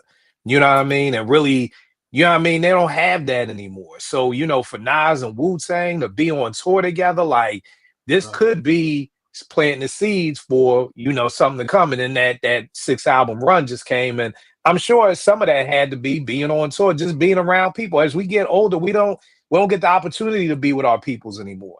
You know what I mean? And you really have to make an effort to be like, yo, like I'd make an effort. I have a thing called the congregation, and me and all my creators, we link up once a month to kind of run ideas off each other. What beats you making, what scripts you writing, what you doing, just to get that energy. It's hard to get that energy, married, kids, you live there, I live here. So I really do believe Nas being around Wu is one of the seeds that really sparked us and gave us that 6th album run. Absolutely. Because you're talking about these guys who started out like 95, 94, 95 together. You know what I mean? Right. Like, Rap City together in the basement. They got pictures together. They're young boys at this time. They're like in their early 20s at this time. Right. And to your point, now they're in their 50s, mid 50s, and that synergy is still there. Right. So they feed off each other. Like you in a room where Aya likes, you in a room with like-minded people, everybody grows. You know what I mean? Everybody can feed off each other and get better. No crab in the barrel type stuff. It's like, yo, I'm gonna take what you said, I'm gonna magnify it because I'm gonna elevate what I want to do, and because of you, I have the respect for you. And I felt like that's when you get these guys in the room, they have such a innate respect for each other. They raise the bar for each other, not competition, but just to be able to say, yo, I want to impress you. Right. Big facts. And then, steel sharp as steel, and that's what we're doing here right now for sure. So, Sean, I think you smoked that with your picks, especially, the West Coast Avengers of it. You know what I'm saying? We keeping it with the comics theme. You know, for my group, I'm going to do it for one track. Okay, so on one track, you know, we had a show yesterday, Kill. We did a 30th anniversary show of Only Built for Cuban Links, and we had a little segment where we was talking about shark biters and, you know, all that, you know, what came from there. Like, you know, Ghost and Ray wasn't fly with Big, you know what I'm saying, and neither was Nas to a degree, you know what I'm saying? So I would have loved it if we get like tail end of 96 going into 97, because to me, like 96 Nas is the best MC. You know, granted he's my GOAT, but 96 Nas is the best MC I've ever heard in a vacuum. And 97 Big is on his heels, you know, to me. Like, you know what I'm saying? The second, like, closest, 97 Big. And then you got Ghostface in his Iron Man phase, and then, you know, Raekwon and them. So I would have liked to seen that, like, squash before Big pass and give me one storytelling track, because all of these gentlemen excel in storytelling, right? Give me Nas, give me Ray, give me Ghost, and give me Big. But I got a caveat on how it needs to be done, right? Okay. So first of all, RZA on the track, because we heard, you know what I'm saying, you know what I'm saying, what Big did on, you know what I'm saying, when he got produced by RZA on Life After Death. So Life After Death, yeah, so yeah, definitely get RZA on the track. So I want it to be a storytelling joint. I don't know, I know Sean has, but Kill, did you get a chance to watch the Wu Hulu show? Okay, so the Wu Hulu show, they did a special on the Only Built for Cuban Links, so they made it like a storytelling joint, like somebody hit, you know what I'm saying, Wu-Tang or whatever, and they was going to the different boroughs. They had to go to Queens to talk to Nas Escobar. They had to go to Brooklyn. in Harlem. Yep, they had to go to Brooklyn to talk to Frank White or whatever, you know what I'm saying? So it was very much a storytelling type joint, you know, mafioso or whatever. So in this particular caper, I wanted a storytelling joint like that. 3 verses.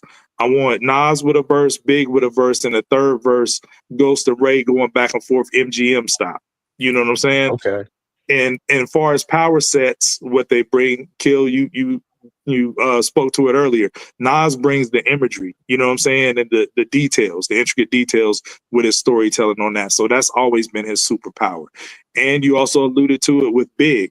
You know, Big is the power. He has the baritone voice. You know what I'm saying? He's the powerhouse. He's the like Hulk or the thing of the crew. So he's gonna, you know, when he came through, like he called himself the rap Alfred Hitchcock. You know what I'm saying? When he comes through today's agenda, got the suitcase up in, his voice made all the storytelling like that much more eerie. You know what I'm saying? Like just the way his voice was, right?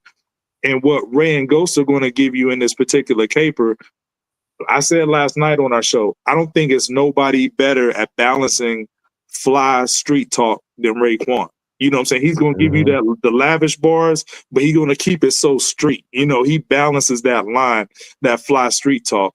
And then Ghost just brings the charisma to the track with his personality or whatever. Even he's real visual too, like Nas, like, you know, on Impossible, like to describe his friend dying, blood on his waddy's like ketchup. You know what I'm saying? It's a sad moment, but he's still giving you charisma in such a heartfelt verse with how he's describing the situation. You know, screaming, holding her breast with her gown on, like it's charismatic, even though he's like, you know, describing something very sad. So I think that a storytelling joint with them 4 on it, circa 96 going into 97, them push that beef to the side. I think that would have been one of the best posse cuts we ever had. Yeah, that would have been crazy, bro. Yeah. That would have been crazy. And I like the caveat too. I did that with one of my MCs. Well, we actually are still working on it, but the concept was 4 MCs, but we're telling you a story, like you said, maybe say it's a caper, but then each MC can only share the last bar of their verse with the next person. So you have no idea what was said in before. It just, you know, it ends from here. So it ends in us getting in the car. Then the next MC gotta spit something. It ends when the cops booked it, like, or the cops, we surrounded by the cops, and the next MC. So nobody knows what's gonna happen at the end until everybody gets their stuff together and we hear it at the end. I like that. That's fire. And then for my song, I was thinking, because they're also gifted, I was thinking that they tell, because the same story can be different from different perspectives. Right. You know what I'm saying? Right. So in my mind, I was saying you hear it from Big's perspective, Nas's perspective, and then Ray and Ghost are together. So you hear it from their perspective going back and forth in my That's head. dope as So hell. yeah, appreciate it, man. That's So got super chat real yo, quick. we gonna get any super chats real quick. Yo, Spence, appreciate you with the $5 super chat. Nas, KRS, Ice Cube, Jean Grey, and Kill. You made Sean Day talking about Queen. Please get the money. Spence, stop hating, man. Like I told you, it was all peace today, man. Yo, we appreciate you, Spence, man, for sure. We told you this was gonna be a dope show. Sean, did you want to get into some more album covers or go on to the next segment? Yeah, let's get about 5 of me in there real quick. Yeah, for sure. Where do we start? We got here. Right here. We just talked about this one. Cuban Links. You know what that one is. Yep. PE. Y'all know this one? It's kind of giving it away. The Deadpool in the title, but y'all got to know this one.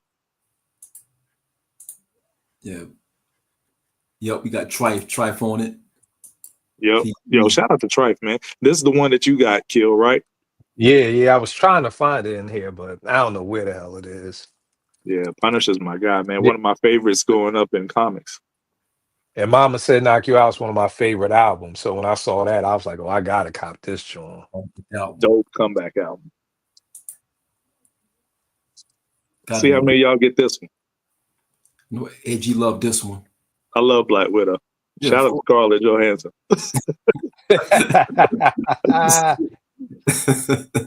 I know y'all know this one. Yeah, that's easy, John. Pretty simple one. Yep. Where they got that? Yeah, one. we already did that one. Yep. Yo, it's one of the best albums of all time right here. Gotta know this one. Gotta know this one. If you a hip hop head, you gotta know this one. Come on. Yep.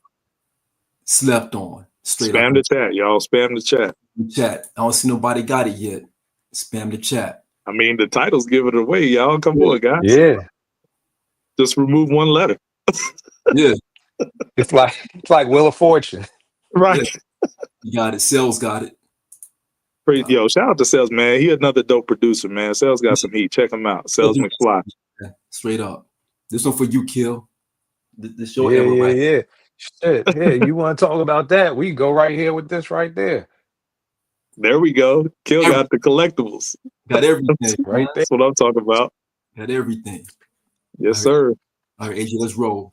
Yeah, so let's keep up with the Marvel, you know what I'm saying, and the Marvel of things. So now what I want to do, keeping with the 4 theme, we did the posse cuts for the rappers, naming 4 rappers we want to get together. Now I want to name 4 heroes that we'd like to see team up together. It could either be in the comic books or it could be on the big screen, what have you. But 4 heroes you want to see on a link up, you know what I'm saying, in the either the Marvel Cinematic Universe or in the comics. If it's in the comics, it's probably already happened. But right. But Kill, I'll let you go first, bro. We're gonna stick with Wolverine. You know what I mean? We definitely need Wolverine in that. I'm going with Sean with Iron Man. I used to rock with Iron Man too because he probably one of my favorites is either 1A, 1B is Batman. Because I think being a shorty, it was always like, yo, I could be Batman. Like he don't got no powers. Right. So in my little 6-year-old mind, I thought I could be Batman. That's how it was with Tony Stark's too. It's like, okay, the boy don't have no powers. You know what I mean? He just got money like that and everything like that. So loved Iron Man. Daredevil. You know what I mean? I think a very slept on boy that a lot of people don't really talk about like that. But I always thought that was dope that he was blind. You know what I mean? And still flying through the city doing whatever. And then Black Panther, you know, being a shorty coming up in the 70s, it was like, I remember not seeing no black superheroes and how much I love seeing Black Panther and how much I love seeing Falcon. You know what I mean? So those 4 will be it for me. You know what I mean? Just like I said, 4, you know, my favorite heroes or whatever. For sure. Dope picks. All dope picks. That's dope. Sean, you can go next, bro. I got in your life. I got what you got, bro. I got Wolverine, I got Iron Man, I got Black Panther, but I also got OG Spider. Yeah. I changed out OG Spider-Man. I don't want the young Spider-Man. I want the OG I want the older Spider-Man, the one who actually took the lead. in the comics at one point. Like he's Right. seasoned Peter Parker.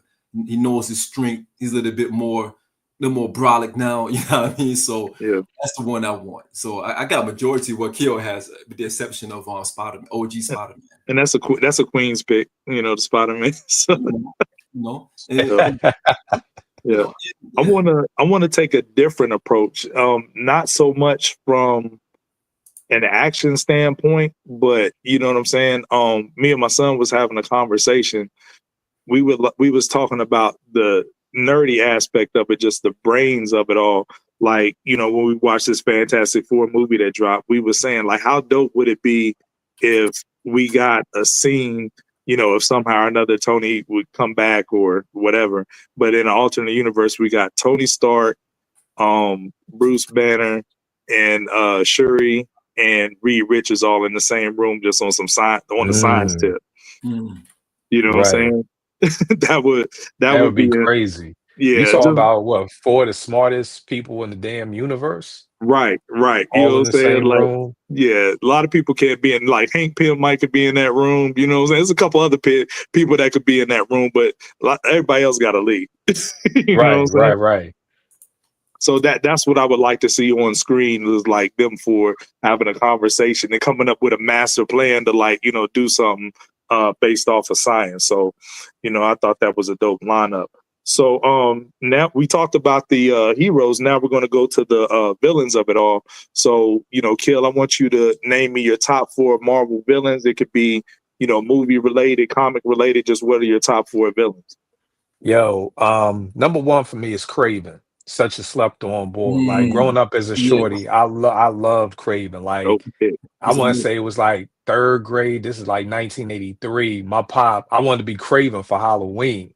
And he got like some fake leather vest and had the yellow, it had some yarn on the back and drew the little tiger face on. It was just always something about the boy Kraven that I just rocked with. Venom, going back to Secret Wars, when Spider-Man first got the black suit. Yeah, I mean, I think that's like 84 with Secret 84, Wars and 85. everything like that. I mean, I got Venom sitting right here by the speaker. You know what I mean? So there we go. that's it. Yep, right there. You know, when Spidey got the suit. Magneto, man. I always rock with Magneto because it was kind of like he was like, I felt like, you know what I mean? And I mean, we've seen think pieces on this now, but like even as a shorty, it was almost like Professor X was Martin and Magneto was Malcolm. So like growing up, I didn't really ever look at Magneto really as a bad guy. He just was like, yo, these humans don't fuck with us, so we don't fuck with them. You know what I mean? Like simple and straight. I don't got no beef with them, but if they got beef with us, then we got beef type thing. So I always loved Magneto. And Doc Ock, man, I just always used to rock with Doc Ock, especially like later on, a couple of years ago when it was, I think it was the Spectacular Spider-Man, where Peter Parker and Doc Ock trade places, and I think Peter Parker dies and Doc Ock becomes Spider-Man, and he just sets everything in place. And it's like, you know, he's got drones looking throughout the city. So Doc Ock was always my guy too. So those are like my 4 villains right there. That's a good lineup. That's what's up. I like that. Good lineup. Sean, you want to go next? I got 50% of what Kil has. We gotta hang out, man. I'm coming to Queens soon, man. We gotta go get a slice or something, be for real. Yo, I got Venom. First appearance 88. 88 is a great year. You know what I mean? For Very great year. Very great year. 88, and we got Venom. I remember first time reading a Venom comic, and I was like, yo, this is ridiculous. Dude was a menace. Venom was a menace. Right. Man. He was all over this guy. Like, he was beating him at every punch, everything. He was just a straight menace. And I always loved the Venom character. I've always thought that the Venom character should have been done better on the Sony side of things. But Venom was a beast of a comic book villain. And, you know, again, he was just such a menace and just diabolical, eating brains and everything, going crazy. So Venom was my first one. Doom, huge Doom fan. Huge Doom fan. Doom was just a genius, man. He was almost, he was borderline anti-villain, but because he was such an extremist, he stayed like core to the villain side because he wanted to make things right, but for his own reasons. And I just always felt like Doom was one of those characters that he floated in every verse, in every verse of the comic books. He went up against, you know, X-Men, Fantastic Four, Iron Man, the Avengers. He was all over the place. So Doom was Spider-Man too. Spider-Man too. Magneto. Magneto was like, yo, Charles, you bugging. They don't like us. Let's take them all out. You know what I mean? They're nothing to us. And like, yeah, I felt that, man. I understood. Like, yo, hell yeah. I need peace right now. Like, yo, they're beneath us. We the ones. You know what I mean? But that he had his purpose. He had his purpose. And I know AG, you know, you like the fact that he you know, he I ain't gonna mess with you, man. Here we go. Gonna mess with you. But yeah, AG was like, yo, I just like the fact that he was on roll like that. he was on roll again on Mystique. You know what I'm saying? yeah, I'm saying both of them. Yeah. It's on both of them. And Thanos.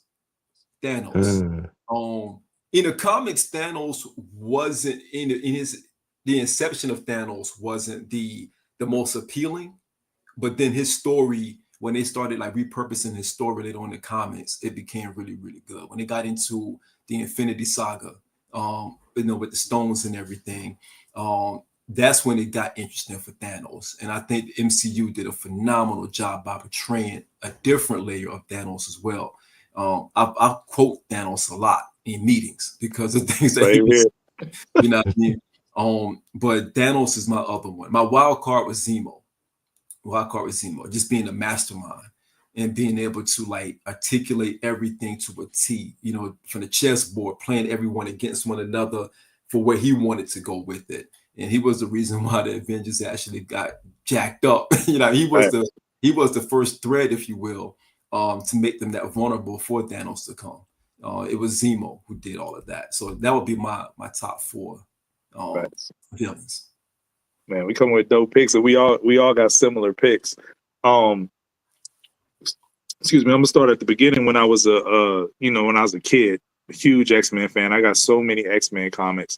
So of course, my favorite villain growing up was Magneto, right?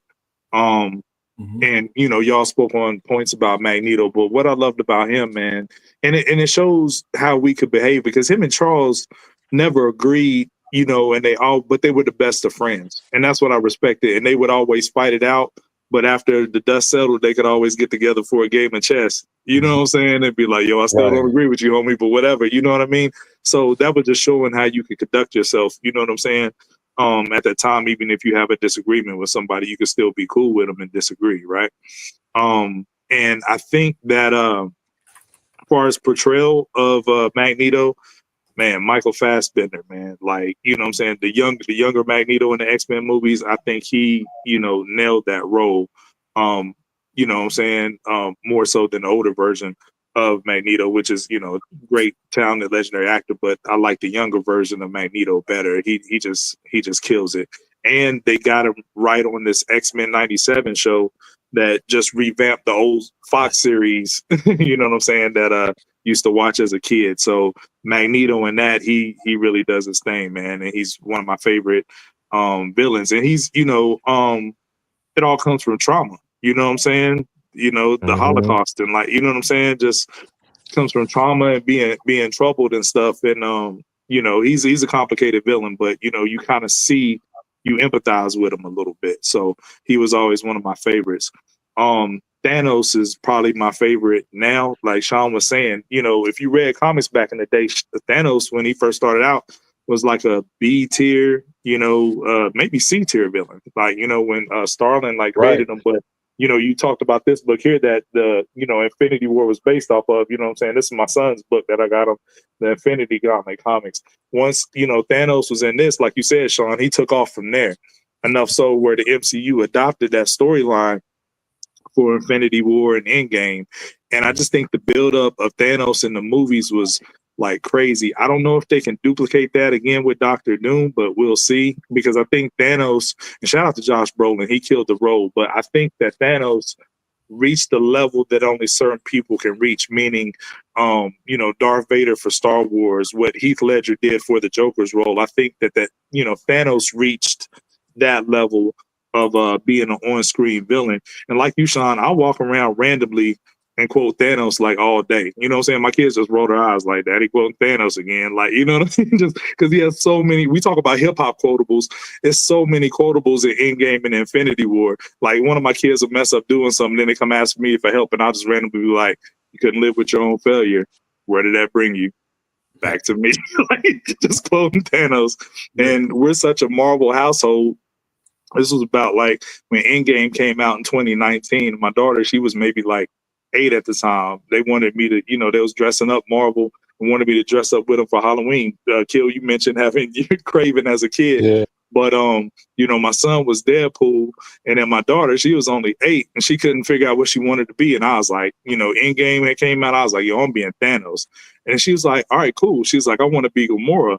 And I'm like, baby, you saw how what happened in Infinity War, right? You know how that movie went. And she's like, I don't care. If you're Thanos, I'm gonna be Gamora. Like, you know what I'm saying? She's a writer. So, you know, we're a Marvel household for real. So those are my 2 picks. My other 2 picks are not really mine, but I'm gonna give a shout out to my son, Jordan. I know you're watching.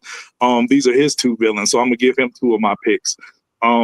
His favorite MCU movie is not a common pick, but he loves Age of Ultron. Ultron is his guy. Like, you know what I'm saying? Like the way James Spader played that role, and when he was growing up watching the animated series Earth's Mightiest Heroes, Ultron was a straight menace. And, you know, he was a menace in the comics. It was like by any means necessary and stuff. And, you know, in the movie, he was on the internet, you know, real quick, and just the whole world had to die after that. You know what I'm saying? Straight genocide. And what my son really likes about Ultron is like, the trailers for Age of Ultron was real menacing, and I think people were disappointed, but like he had a lot of quips in the movie. He was real witty and would say like, you know, wild, funny stuff.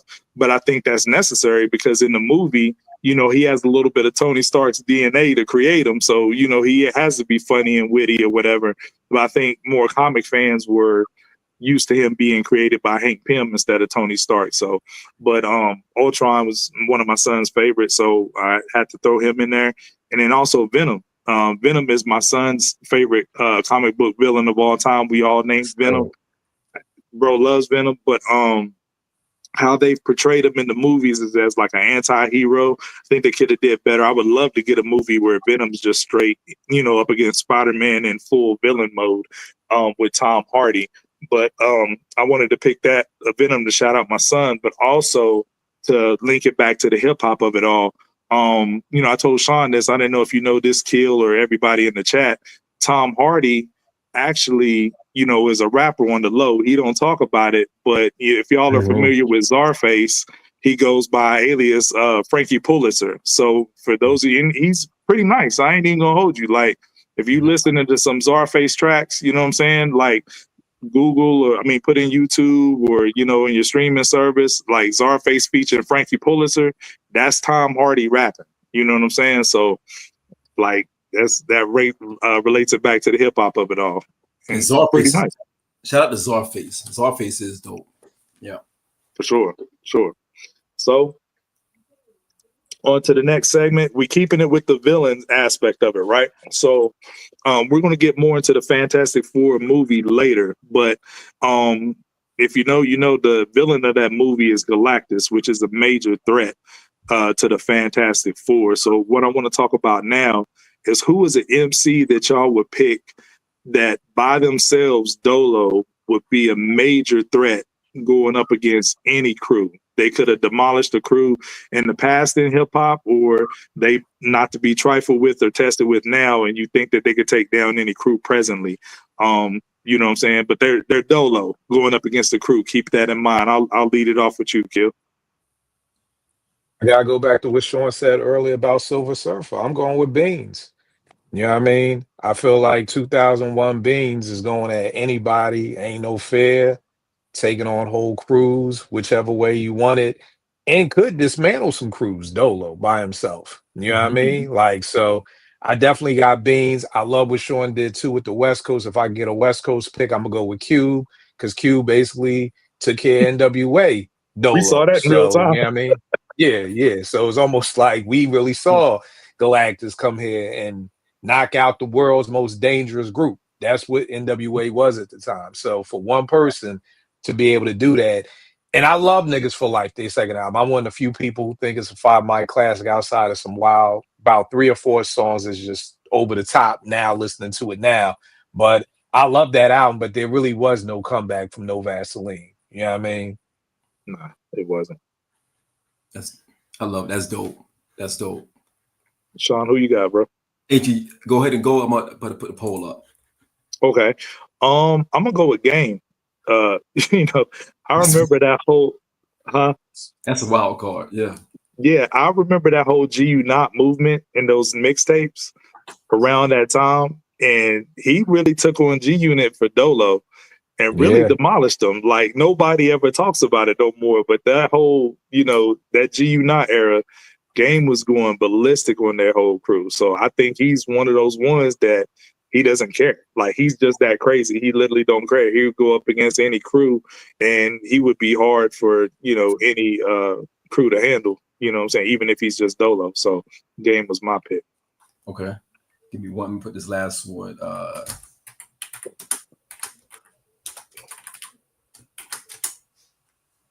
Mine would be. Just put this in the chat. Fellas, I'm gonna be honest with you. I'm gonna be a homer. Mine is Nas. I think Nas is the biggest threat to any MC or crew. And we saw it. We saw what he did to Jay when Jay was at his zenith. Jay was Galactus. You know what I mean? That's true. 2001.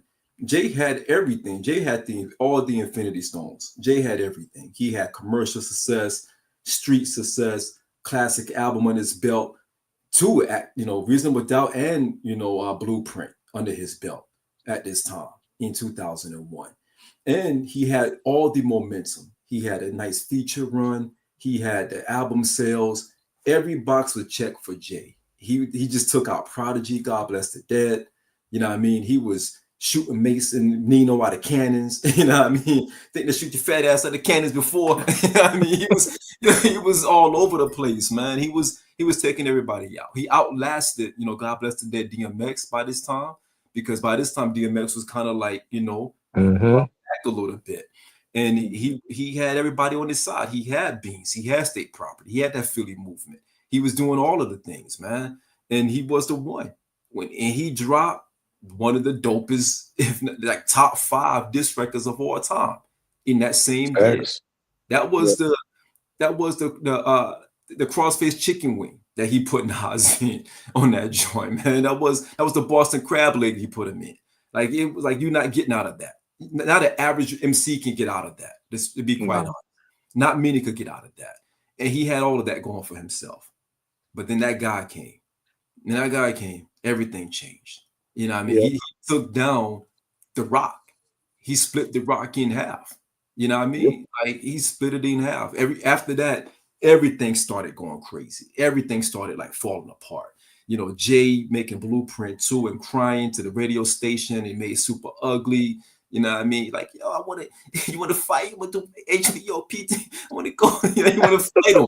Put the boxing gloves on. Let's fight. You know what I mean? He want to fight him because he was that hurt. And he made Blueprint 2, and it wasn't it. He had to get back to his rare form in Black Album. But before then, you're not beating Jay. You're not beating Jay, man. And he did it. He did that. So to me, he's still the biggest threat. He's still the biggest threat because you have to put his back against the wall and see what happened. Exactly. Like a cage down. I love that pick, Sean, because too, what he just did for 6 albums. You know what I mean? We were just talking about that. Could Jay do that? I don't think Jay could do that. No. You know what I mean? To just lock in with one producer for 6 albums. And like I said, I got 3 of them joints being classics. I know some people who got 4 of them being classics. So, you know, you talk about doing something. So I mean, I actually think there ain't no right or wrong picks, but I think yours is the right pick because he still is that dude. You know what I mean? Because everybody knew Nas was dead. There was only 2 human beings on the planet Earth that I knew personally who thought Nas was going to be able to come back after the takeover. Like that was it, 2 people. You know what I mean? And for Nas to be able to do what he did, that's a great pick, Sean. Kill, the Real. crazy thing is he survived the times. He survived Yeah. the Bigs and the Pocs. He's been through all of it. He's dissed all the Jim Jones, the Cam'rons, like he survived all that stuff. Survive all of that. Not many can survive that and then circle back and drop 6 albums in 2.5 years span. Like not many can do that at 50 plus. At 50 plus and still touring and still doing great things. Like how many MCs? There's only one that's done that. Man, you got Pac saying, "Little homie named Nas want to be like me." You know, you got that. You got Big, going at you. You know what I mean? Rapper Dons. You know what I'm saying? Kicking the Door, my favorite Big song, man. He went crazy at Nas on it. Most cannot come back from that. Not many. Right. Name one MC, Jay included, that can come back from Big. Big Pac, and Jay. That's crazy. 50. You know, take 27 MCs, put them in line and out of alignment. Come on, man. He's But as far as like dismantling the crews of it all, people forget. Nobody talks about the Bridge 2001 verse where he just went crazy. He said, "You hold your man, lieutenant, your boss get fam." Like, you know what I'm saying? Like he was going through everybody. And Kil, I want your personal take on this. What did you think? Because this is not referenced enough either. The Illmatic freestyle. You know what I'm saying? Oh, crazy. Where he goes through the whole rock, shoot through Memphis with money bags, stop at Philly, grab a cheesesteak and eat beans fast. Like, then I take it back up top to the fake King of New York. You show off the Count Dolph where you sample my voice. Like, he went through the whole roster in like a few balls. Like Sean said, dog, nobody is doing that, man. You know what I mean? Just through that longevity of it. And again, this 6-album run to me is just like the cherry on top. You know what I mean? Because nobody expected that. You know what I mean? Nobody really. And again, what people don't talk about is Nas's bounce back game. I'm like me and Northwest and Kanye are probably the only 3 people who like that Nasir album. Everybody else hated that joint. You know what I mean? So, me, Sean, Northwest, and fucking Kanye, and only 4 people who rock with that album. So to think KD1 is coming off of that. You know what I mean? I knew Nas diehard fans who was like, that album was trash. So to not let that be the last album of your legacy and to bounce back with this 6-album run, and then even the verse he just put on in the Ray joint, the one that made the album is crazy, and the one that didn't make the album is crazy. So again, I gotta agree with Sean because he did it and he's still doing it. You know what I mean? Yeah. So I hold high degree of difficulty, right?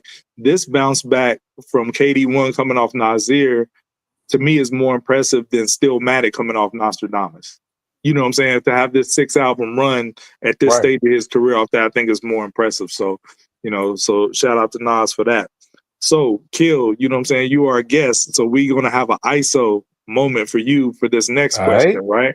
So a lot of people may not know Kil is a producer. Check him out on his Twitter page, Kil89. He, you know what I'm saying, makes dope beats. And I wanted to ask you said Big is your favorite MC of all time and your GOAT MC. So if Big was alive today, you know what I mean? If you could produce 4 producers from any era, we keep it with this Fantastic Four thing, 4 producers from any era to get together to be at the helm of a big project, what 4 producers would you pick? I got number 1, 95 Preem.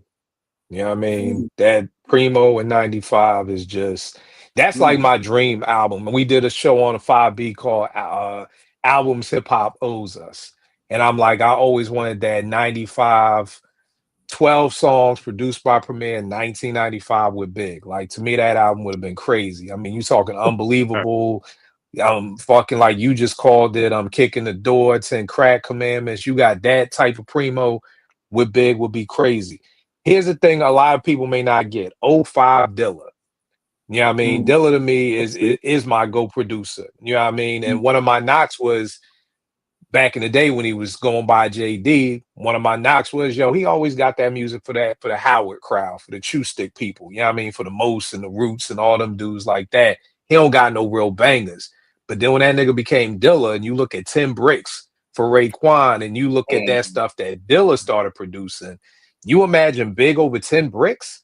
that thing would have been Insane. crazy. So 05 Dilla, I got 94 RZA. You know what I mean? Similar for a reason you picked 2AG just for what Long Kiss Goodnight was. You know what I mean?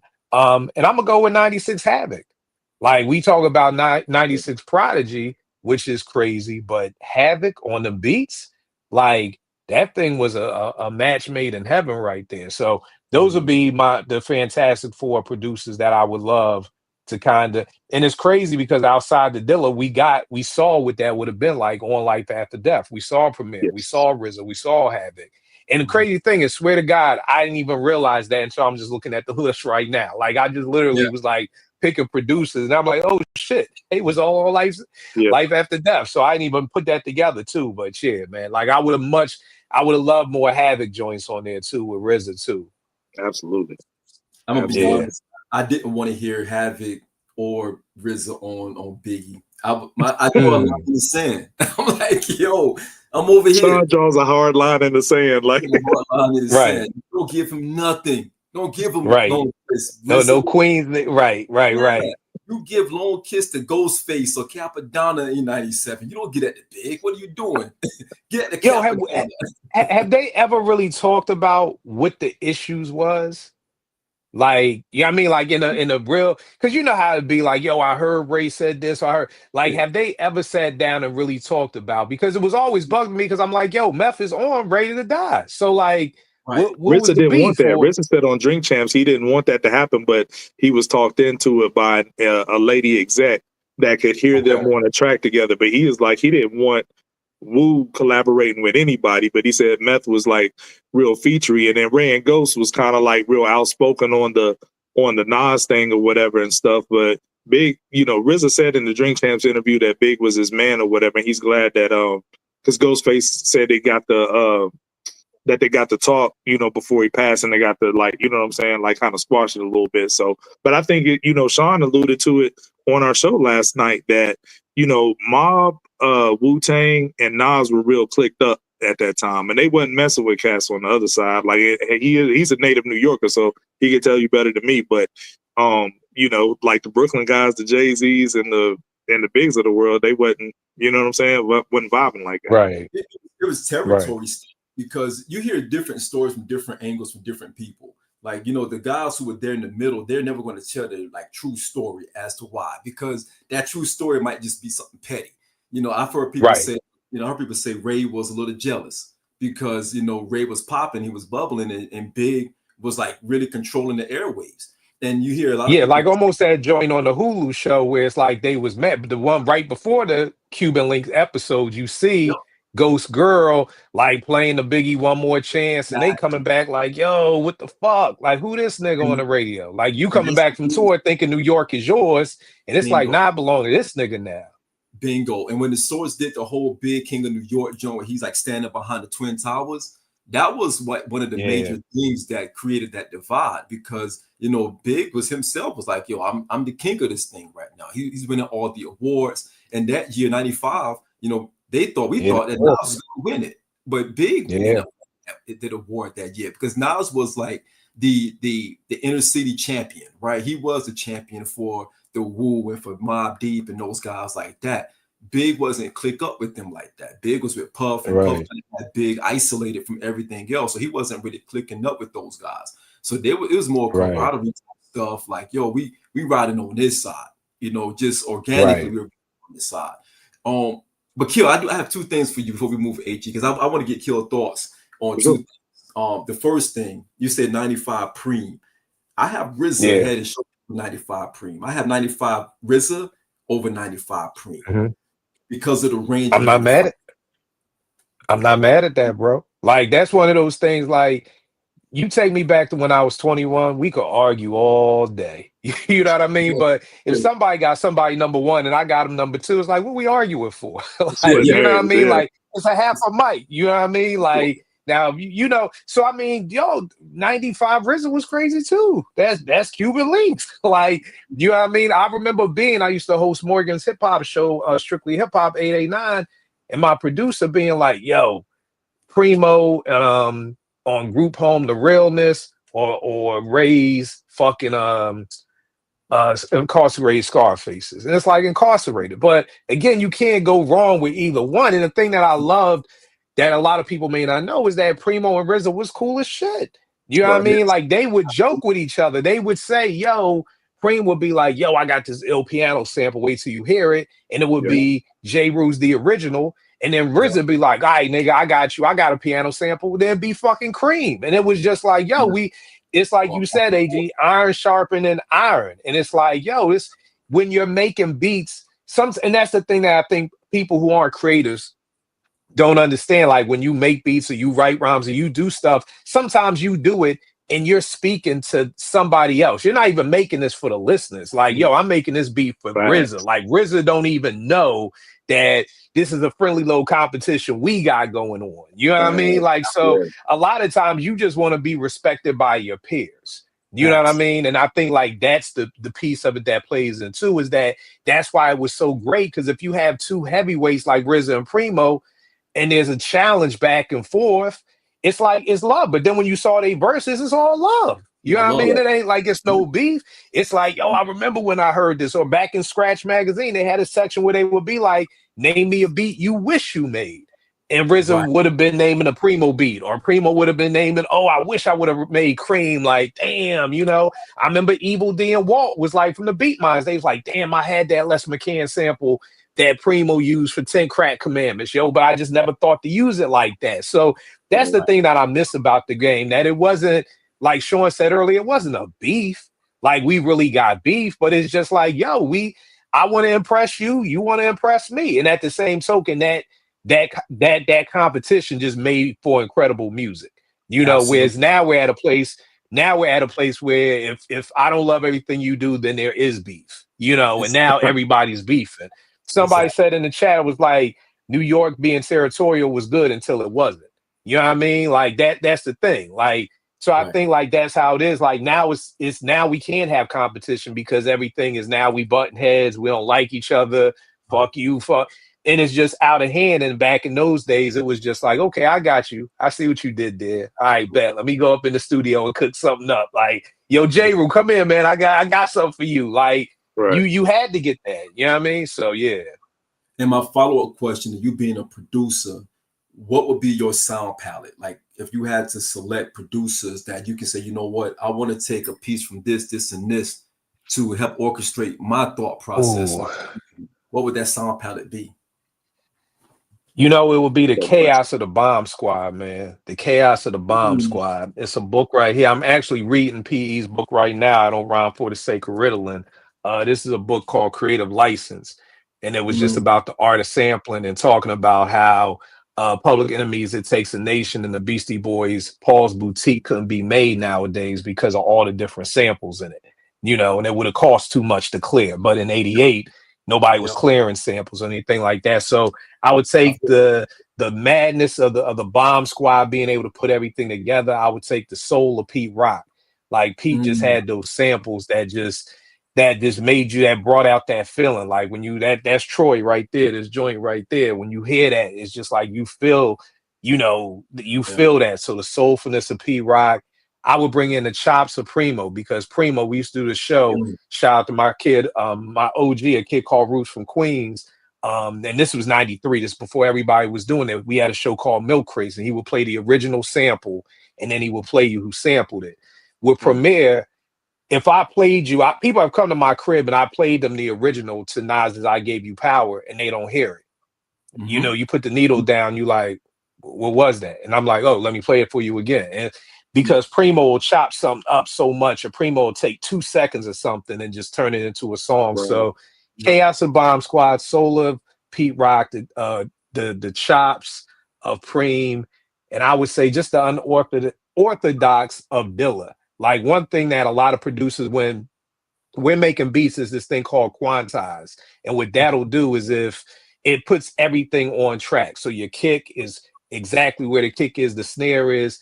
Dilla would turn quantizing off and just play it live, you know, so it kind of has a live feel to it, you know what I mean? And it's not easy to do. Every producer out there right now will be lying like shit, like I never use To be honest, I'm not exact opposite. I always quantize like 98% of my beats. Like every now and then I may have to move a snare over because it's not hitting right. But so the unorthodox of Dilla. But that's a dope question, Sean. Nobody's ever asked me that. That's a dope question. Fire But yeah, question. that's like what all their superpowers were. You know what I mean? Like those people, like that was their powers. Like going back to Pete Rock with a little bit of the Bomb Squad, I don't want to belabor it, but it's like I remember when I heard Straighten It Out, and I'm thinking all these samples come from one song because they fit perfectly. And then you look like they from 3 different songs. Like, yo, how did you take 3 different songs, blend them all together to make it sound like flawless like that?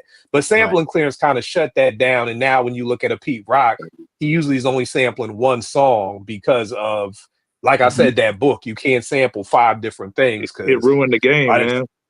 Yeah, it really did. It did. Yeah. It did. It kind of ruined the freedom of it. It has. And that's why I'm so glad that RZA, the dichotomy to RZA going the way he went with Wu-Tang Forever, having originals where he didn't want to sample. Right.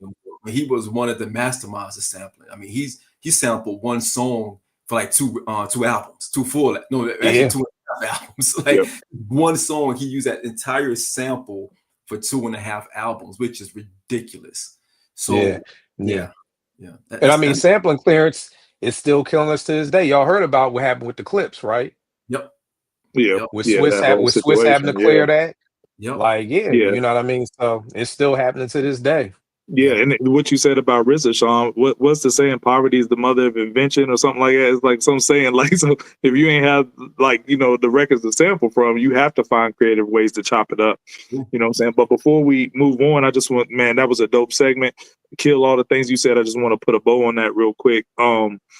You talked about like playing the samples and then who sampled it afterwards back to back.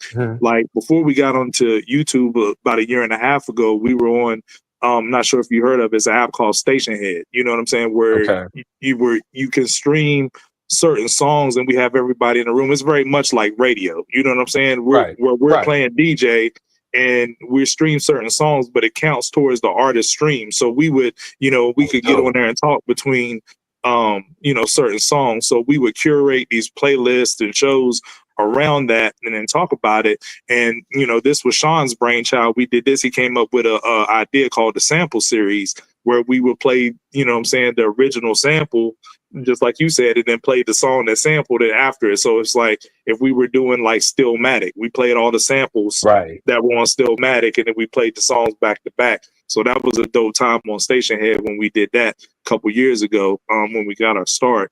And then as far as the friction between, you know, the New York acts like Wu, Nas, and Big and all them, you know, Nas, we talked about his storytelling being a superpower. He laid all that out perfectly on Last Real Nigga Alive. Like the whole landscape of what it was, you know, he laid that out, you know what I'm saying, just eloquently, right? And you know, I was talking about the Wu show earlier. It depicted RZA was just burnt out at this time. He had so much stuff going on, but they asked him for a remix of All I Need, and he just couldn't do it, couldn't find the time. And they was like, yo, if you don't do it, we're going to ask Puff to do it. But he was real adamant about the Clan not being on anybody else's stuff. But he was just like, whatever, if that's what Def Jam want, then they can get Puff to do it. But then when Puff did it, he was salty. And then he was like, yo, I'm going back in the lab and doing my remix, which is the one we all know and love, you know what I'm saying, as the video version, the Razor Sharp joint. So, you know, that was dope. And then you also talked about the competition of it all. I think the legend of Illmatic is built on that because, you know, Primo and Pete Rock and all those guys, they talk about, you know, Tip, they used to shop at the same, you know, vinyl stores, you know, and picking out vinyls and hoping somebody else don't get their joint. So Nas was the up and comer at this point. So he's, I don't want to say he's an afterthought, but Primo is even the original represent that we hear on the album is not even original. It's like a remix. It's the second version because he had a jazz, more funky influence version joint with Nas's vocals. But then he heard what Q-Tip did for One Love and he was like, nah, nah, I got to go back to the lab and create something different for Represent. So like you said, it was no beef. It was friendly competition. And Sean even spoke to it earlier, is I'm not even doing this for the listener at this point, right? I'm doing this to impress my peers because the competition was that heavy at the time. And you just wanted, it was good enough for you to be mentioned in the same breath with somebody else that was that great. And you was cool about it. It wasn't no like ego involved or nothing like that. You just like, yo, I think my skills are up here with this person. I'll be honored if I can be mentioned with them. But you know what I'm saying? I'm gonna get my bag so people recognize that I'm up there with them. You know what I mean? So I just think Dre that was a talks dope about comment. that. Dre talks about that with the Chronic too. He like, yo, Tribe's low end made me want to go step up with the Chronic. So again, it's not even just about no New York thing. You got Dre who over here in Compton, but we all listening to it. You know, we're all listening. We're all fans of each other.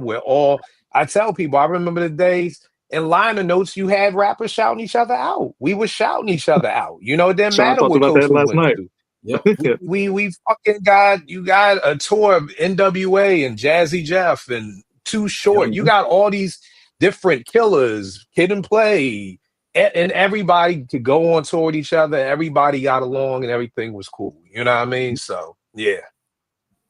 Thanks. Dope segment. We got any super chat, Sean, or we good to keep pushing? We good, bro. Let's keep it. All right. So we do have one. Brandon Rogers. Yeah. Yo, appreciate you, Brandon Rogers, with the $5 super chat.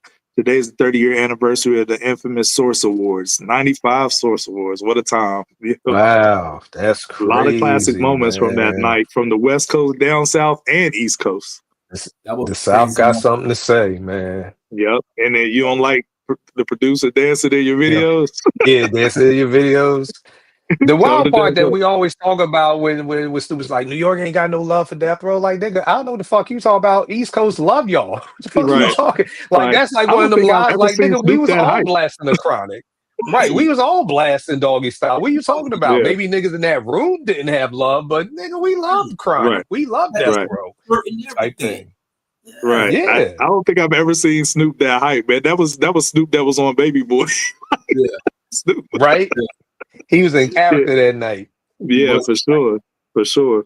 But back to the marvel of it all. So Fantastic Four movie came out last weekend. We'll do a little just general reaction up front, spoiler free up front of what you guys thought of the movie. So Kil, I guess we'll start with you, man. Did you like it? Yeah, I liked it. Me and wifey went to see it. I liked it. I definitely think it's the best of the fourth or the third remix that they've done for it.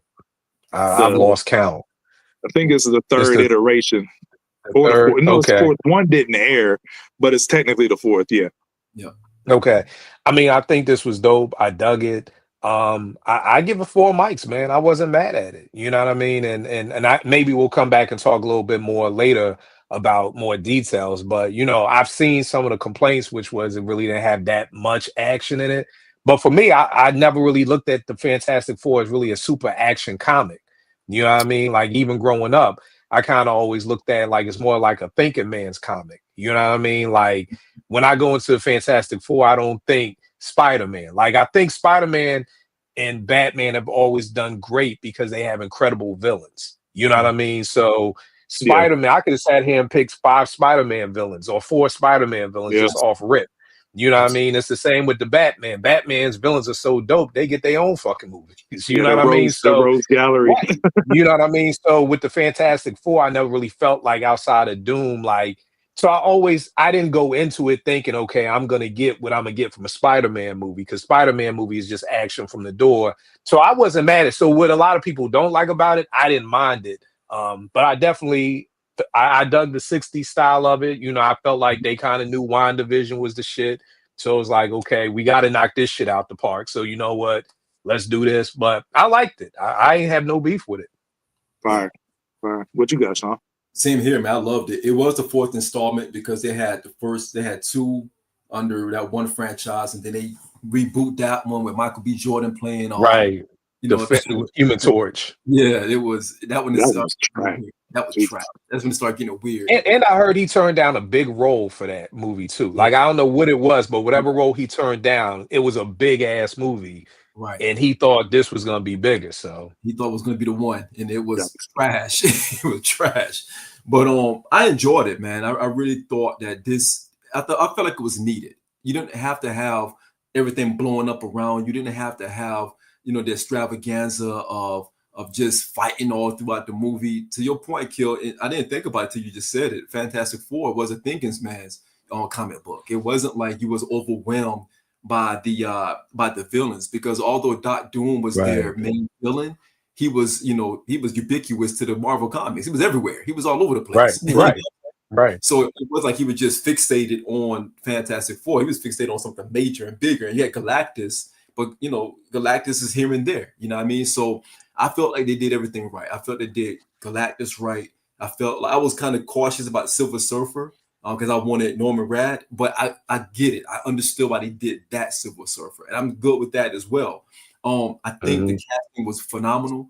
I know people are getting tired of Pedro Pascal, but I think the emotion that he had in this movie was very necessary. I felt like he nailed that role to the point I forgot it was Pedro Pascal playing that role. Right. Quite honest. Even Kirby, being, Invincible Woman. I felt Sue Storm. I felt like she killed that role. Right. So everybody in the Thing, the guy who played the Thing, like, man, pause. He killed that. He gave the subtleties of what the Thing really was in the comics, even down to the accent, everything that he's saying. New York accent, yep. His diction represented the Thing, right? So everything to me about the movie was spot on. I wish that people would have gave it a little bit more love. I think people were kind of burnt out and, probably pretty much flamed out, if you will, when it comes to the Fantastic Four, because of the no pun. Because of the previous three Fantastic Fours was trash. So I think people were really hesitant and skeptical on this one. But I really enjoyed it. I definitely give it 5 stars. Can I ask, are people dissing this? Like, what is this doing? Like, I never pay attention to like sales and stuff like that. Like, is this doing well, or is it getting shitted on? Like, what are people saying about the little lukewarm? They're not dissing it really per se. It's like they're just not showing up for it. It's not a blockbuster. You know what I mean? Yeah. Okay. So this isn't what Marvel needed the knockout punch. This isn't the knockout punch. Not. This is the equivalent of like a first week album coming out the gate doing well, but then the second week numbers drop off a cliff. You know what I'm saying? Okay. So it's like people not showing up, like giving it the the movie second and third week is like people giving repeat spins to an album. Like that's what it is. Okay. So but for me, I love the movie. Me and my kids, we went to go see it in IMAX. I think that's the only way you should see this. It was shot specifically for IMAX. Some of the, and we'll allude to this later, but some of the shots were like, just beautifully, done. And prisoner of the moment, but I feel like I was right. I texted Sean when I came out the movie. I was like, yo, Marvel is back. This is the one we needed. I said, not for nothing, I put this up there with the first Avengers. And he was like, yo, bro, slow down. Like, chill out. You know what I'm saying? But he hadn't seen it yet. I was like, my man, I'm telling you, it's up there with that. The only difference is this is a self-contained story where the Avengers had the benefit of a build-up, like where you had this individual movie, that individual movie, and then they're all coming together and it being a culmination. But beat for beat, movie for movie, plot for plot, I put it up there with the first Avengers. And I like that you gave it a mic rating, Kil. You gave it 4 mics. I would lean towards, I'm between 4 and 4.5. I would probably say 4.25 if I can, but and me and Sean had a conversation that next day, and I like what he said, so I'm gonna steal your bar, Sean. Like, he was talking about this was really needed for Marvel, to really bounce back, because they've been falling off recently. Like, because if you think of Marvel, and if it's 4 pillars holding up Marvel, like, this is Marvel's first family, in the comics,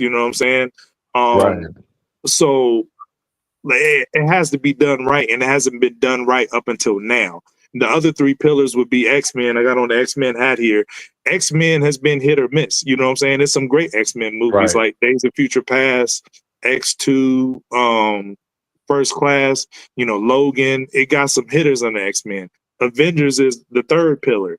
You know what I'm saying? We got some banger Avengers movies, right? And then the fourth pillar would be Spider-Man Dolo, because he's the biggest, character that they got. So those are the pillars that hold up Marvel. And the only one that wasn't holding his weight really was the Fantastic Four pillar. So like now it's finally been done right. You know what I'm saying? And every character got equal billing. I think it was a scene in the movie where every character got to really lock in. And you know what I'm saying? And like be appreciated. Nobody was to the front more than the other. I think in past iterations, Johnny Storm was taken for a joke. You know what I mean? Like, not really a joke, but like, all right, he's just the ladies' man, womanizer, whatever, and playboy kind of guy. But this movie showed a lot of his intellect. You know what I'm saying? I mean, Johnny was still Johnny, but he had intellect too. People forget he's a smart scientist as well. You know what I'm saying? And the other iterations like made the Thing the butt of everybody's jokes, you know what I'm saying, because of his appearance. But he was really the heart of this movie, and instead of making fun of him like Johnny always used to do in the other iterations, you could see that they were like really bros in this one. You know what I'm saying? They like playful banter back and forth like you do with one of your niggas. You know what I'm saying? You just like, they had that banter. So everything about the movie I really loved it. And I would be between 4 and 4.5 mics on it. You know what I'm saying? Just initial reaction. I actually saw it again last night locally to refresh my memory on it. But, super, super dope movie in my opinion. And let me say this too, bro. I appreciate you shouting me out for this show, because if we come right over there, you see right there, we got the Fantastic Four. You got the Funkos. You know what I mean? Yeah, you got that. You got the Thing up there. You know what I mean? So, yeah, so I definitely appreciate the shout out for this joint, man, because I don't really had the time to ever talk comics with nobody. You know what I mean? So, yeah, like we all like-minded people. Like I said, me and Sean, like this is our passion. Like hip hop, we talk for hours on end. Like at the time, if we ain't talking hip hop, we're talking Marvel or we're talking sneakers. It's one of the three. Like you know what I'm saying, and it'll like weave in and out of those three like seamlessly. So yeah. So go ahead, Sean. And life and just life and life, yeah, real life stuff, real grown man stuff for sure. So for everybody in the chat, I just wanted to give a fair warning. That was a spoiler-free review, but now we're going to get into a little spoiler talk. So if you haven't seen the movie, we hope you stick around because we don't want to see our numbers dip like that. But if you got to leave, if you don't want to be spoiled on what happens in the movie, we understand it, but definitely come back and revisit the latter half of this show as we wind down. You know what I'm saying? If you have to check out now, we understand, but we're about to get in some spoiler talk in 5, 4, 3, 2, 1. Kil, what did you think of the movie as far as giving away some of the plot and some of the spoilers involved? I mean, I think the thing that I loved is that they didn't have to go through the whole, or they kind of gave you a real quick updated way of how the Fantastic Four became the Fantastic Four. I hate where we got to sit through the whole how this happened. It's like, bro, if you don't know how fucking Batman, if you don't know how Batman became Batman, just leave. Just go home. Just why are you here? Like, so I like how like they sped everything up. I love the 60s vibes of it. And I mean, I loved, just kind of seeing everything come together. I love the whole Ben still being in New York, still being around where he grew up. So like similar to what Sean was saying, just the fact of like it felt like Ben, because the Thing is one of my favorite superheroes on the low too. You know what I mean? Right. So it was like it was just always dope, like seeing him. Like I got 2 Thing figures up there. That's how much I fuck with the Thing. Like, you know what I mean? So it was just dope for me to see like them get the Thing right this time. You know what I mean? Right. Like you were saying with Johnny, like I felt like it was like they're finally getting it right. And it wasn't like too much overkill of anything. But I mean, I like I said, I really had no real beef with the movie. I don't know, I don't know what could have gotten it even better, but I was good with the ending. I love the whole Doom piece at the end, with Franklin, you know what I mean? Mm-hmm. So I thought that was dope to leave you to go on to the next joint. So I love the joint, man. Yeah. Thanks. What you got, Sean? It was intentional. I love the intentionality in the approach that they had. It started off with Sue, being pregnant with Franklin. That set the tone. Right. You know what I mean? you know something was, you know, he was the centerpiece to all of it. Although he wasn't the main character, he was the centerpiece to it.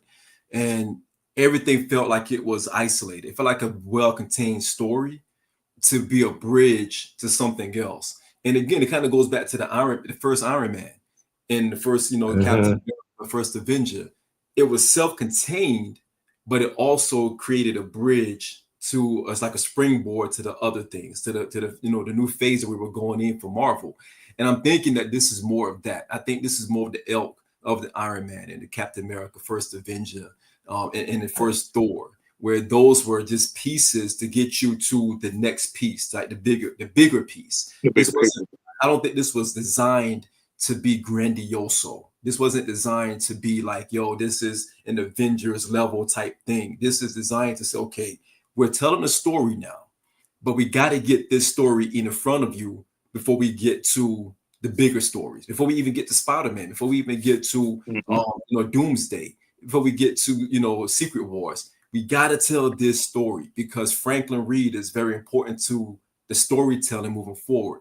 If that's the case, I feel like Marvel is doing it the right way. I think the fan base is going to have to be patient with this a little bit more, though, because I think Marvel has to regain fans. You know, we were patient. We had to be patient with Iron Man and Captain America, the first Avenger. You know, you don't get to Endgame without those pieces. You know, in hindsight being 2020, we can say all day long, like, yeah, we can still get there. Nah, we had to see those elements play out before we got to that. And I think this is that. Big facts. Was that it you had, Sean? Was that all you had? Yeah. For, you know, spoiler talk for me, I think a lot of movies are only good, you know, as far as superhero and comic movies, you're only good as your villain, right? Yep. Galactus, man, when he shows up on screen the first time, it's like menacing. You forget in the sequel to the Fantastic Four back in the 90s, bro was a cloud. You know what I'm saying? Like, that was just like whack, man. So it's like now it had potential to come off corny, if that makes sense. And they got his scale like right, like the massiveness of it, like you just feel the looming threat when he comes on the screen. And it's just like, that was the biggest takeaway for me. Like, man, they got Galactus right. That was like a major selling point for me. And just like the scale of it all, like one of my favorite scenes where bro finally shows up on Earth. Bro did a cannonball in the Hudson. that took me all the way out. And then he's looking at looking down on the Statue of Liberty in pure disgust, like he just sizing up the Statue of Liberty, right? And it was flawless, the CGI and the detail of his suit that they did for Galactus. As far as the other characters, like, you know, Ben locking in as a pilot, that scene where they're escaping you know, the planet that not Thanos, that Galactus consumed, like when Shia LaBeouf is like behind him and she's surfing on the flames that Johnny created, like in IMAX, that scene was like crazy. And like you said, Sean, I can see why they use this version of Silver Surfer from the comics, the female version, because her and Johnny build that rapport throughout the movie. It's very the rapport that they're building throughout the movie and the research that Johnny is doing is very much how we get to our final conclusion. You know what I'm saying? So it was definitely needed, that relationship building, because Reed is like too busy calculating. You know what I'm saying? And Sue's got the baby and Thing is doing his thing or whatever, no pun intended. But like Johnny was locked in on really getting to know her. You know what I'm saying? And her language and her background. He was doing his own side quests, trying to figure out something so he could be of help, you know, which paid dividends in the end. And I thought that was like brilliant, really brilliant writing, man. And Pedro Pascal, he killed Reed Richards, like he did his thing. You know, like you said, the post-credit scene sets up things going forward. Franklin is very much at the center of this and his powers, you know what I'm saying? And we know that he's like OP level. I do think, far as the ending with him bringing her, you know, her back, we all knew that was going to happen. You know, if you read Marvel, you know his power sets of what he could do, but it's still a certain weight in that scene that you feel like, you know what I'm saying? Like that they were able to convey through the movie. You know what's going to happen, but you still like, what? I don't know. Like she might not for real make it. You know what I mean? But that's just great acting. You know, everything they do through the movie. So I think they hit it out the park. I don't have, you know, any critiques other than it could have been a little bit longer, a little bit more action sequences. But I don't think that montage in the beginning, I think, summed that all up, because I think I heard they cut a lot from the movie. But I mean, they even had a mole man on it. Yeah, they cut it down. It was about another, I want to say 35 minutes long or something like that, or 25 minutes long. They cut a lot of scenes from the movie, but they even have Mole Man on here. So like bringing something from that's real comic booky to live action is a tightrope line to walk. And they did it. Like, you know what I'm saying? To even make Mole Man, like, you know, like on screen, like believable, like he running this whole underground thing. Like I think it was, you know, almost perfectly and flawlessly done. And you know, the final act, final fight scene, just everything, because you know, Sean always talks about sticking the landing, you know what I'm saying? Whether it be an album or a movie, it's a movie that sticks the landing in the third act, because you can have a great movie and then the third act, you know, just fall apart. So I think it stuck the landing in the third act. So definitely dope movie for me. So that leads to my next question to you fellas. So with this movie, you know, I personally thought it brought Marvel back. But the consistency has to be there, of course. Mm-hmm. Where do you have Marvel at right now currently? Do you think with this movie that puts them in a good place moving forward, knowing where they're headed with Doomsday and Secret Wars? Kil, I'll let you go with that first. Here's the question. Well, let me start by saying I don't know. Let me ask you all a question, because what I've been wondering lately is the audience just tired of superhero movies? You know what I mean? And Like the reason fatigue. why I asked, like, is it just fatigue? 'Cause I feel like when the Avengers came out, that was it. It was like superhero movies. Everything's popping. Black Panther popping. Everything is good. And I really don't know when Marvel hit something that just, it felt like everything just changed. And it's like, I didn't get the memo. Like, where did it just all fall apart? You know, so I'm always wondering, like, what does the audience want now? It's kind of like similar to this. Back, I don't know how old y'all are. I'm 51. And growing up for me, going to the circus was the shit. It was like, yo, we going to the circus. This shit dope. By the time I had my daughter, the circus wasn't nothing. Seeing clowns and niggas swinging on ropes, like, it didn't do it for nobody no more. It was just like, this is whack. Like Ringling Brothers, Barnum and Bailey. Yo, that was the shit. When you was a kid in the 80s and you heard Ringling Brothers, Barnum and Bailey coming to your city, like, yo, this is why it doesn't exist anymore, because the audience for that just got bored with it. Like, I don't know when we just got tired of seeing 20 clowns jump out of a car or somebody tame a tiger or doing flips in the air, but it got tired. And now I'm just wondering, is that what's happening? Because what does that look like? Like, what does the next X-Men have to do to bring Marvel back? Or like I said, there's really nothing that this movie could have done for me to give it another mic and give it a classic.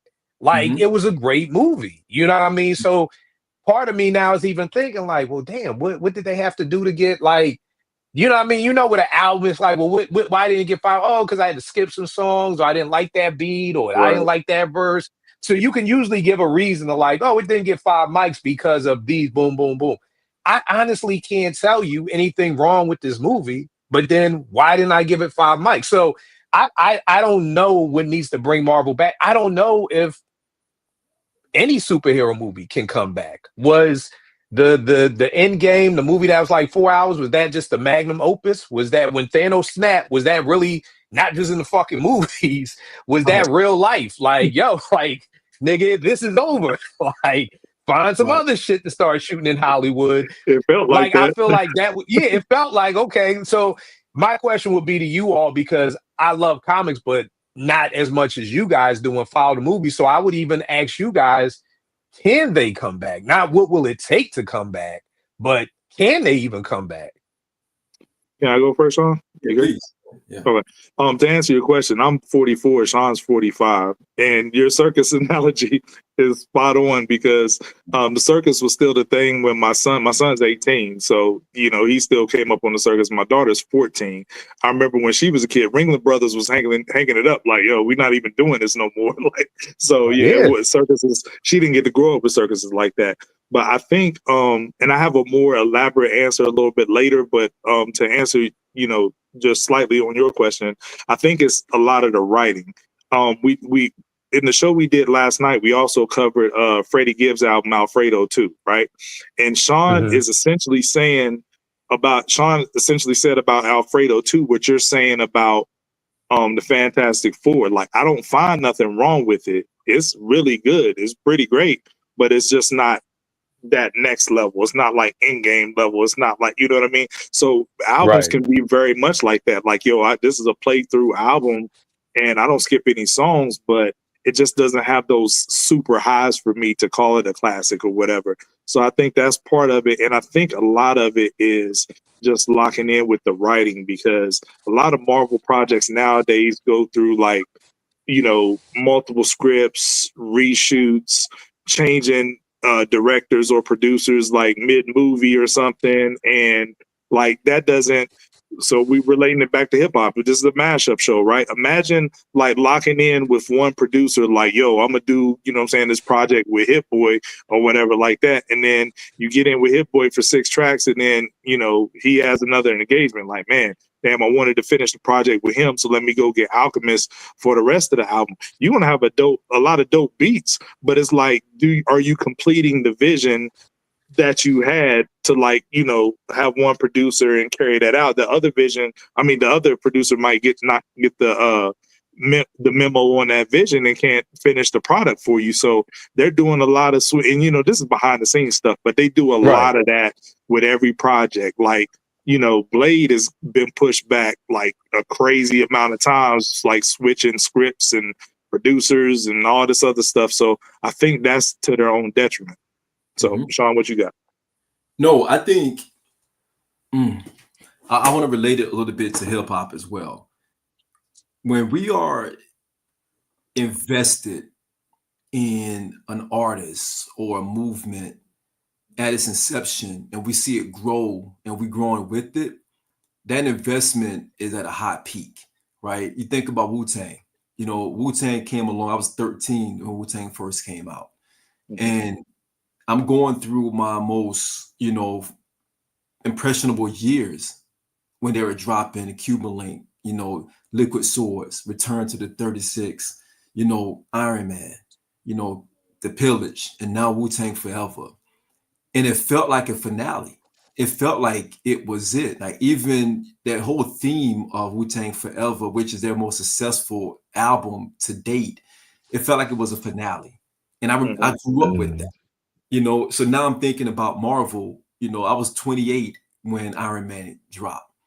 And then you had, the subsequent, movies after that got us to Endgame. And then they got us, we grew with that. We were invested. We were emotionally invested. We saw the story played out. And that's things in life. You guys, talk about your daughter. I have a 13-year-old daughter. And, I remember seeing her as a little girl and holding her hand as a little girl, like, yo, you can't walk without me. And now she's walking ahead of me, right? And I see the maturation of her. And there's an investment. There's an emotional investment. And I still have that emotional investment. And I want to see more of her, right? Because I want to see more of that maturation of her. And that's how it is in everything that we do. So I relate that back to Marvel, where we already seen the maturation of Endgame. We got there, and it's almost falling off a cliff because nothing else that came after that made any more sense to us because we were emotionally invested into that, right? Like Wu-Tang Forever, we were emotionally invested in Wu-Tang Forever, and then Golden Arms had an album, Spectre Deck had an album, right? Ray had Mobilarity, right? Wu-Tang had the Iron Flag, and they had the W. We weren't as emotionally invested anymore because we had that major high of Wu-Tang Forever. I'm 17, 18 when that came out. So I'm like, that's the major high for me as a Wu fanatic. And everything else felt like it just reach to that level anymore. I couldn't find that euphoria anymore Right. from those other projects. I think that's what we are dealing with right now with Marvel. I think we haven't found that euphoria of a project that is as comparable to Endgame and to Infinity War. Because we had an excitement. Even Black Panther, we had an excitement as Black people, like, yo, I want to dress up in Ashiki and the Goofy to go see Black Panther. You know what I'm saying? Right. No matter how bad Forrest Whitaker accent was, I'm still rocking with him. You know what I'm saying? Because we had an emotional investment to it. That emotional investment lost. Do you think we can get back there with Doomsday and Secret Wars? We have to. It's going to be tough because there's no build up to it. It's now it's ramping up. You know, think about this, Kil. You know, you're a producer. We come from an era where albums meant so much. Like you had, you know, Eric B. and Rakim, you know, making phenomenal albums. You know, Nas, you know, discography. We just talked about Big. It was so important to have an album that was dope from front to back. It was a prerequisite. In 2025, that's not a prereq anymore. You can have a single there and it still get popping, and that's what it is. That's all it is. There's nothing more to be said, and it's okay because people accept that now because everything is moving. We're moving more now. We don't watch movies as we used to watch. It used to be an event to go watch movies. We watch YouTube and Twitter more than we watch TV and movies. So we're in a whole different spectrum of watching things and consuming content now. You know what I mean? So you're cooking right now, bro. I want Avengers. I want Doomsday to be great.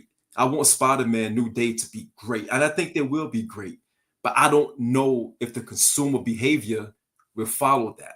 I don't think they check out. I just think that they're not putting it into their own mental algorithm to see it through like we would see it through. We're fans. We love music. We love hip hop. So we're going to check out the new Nas album. We're going to check out, the new Freddie album.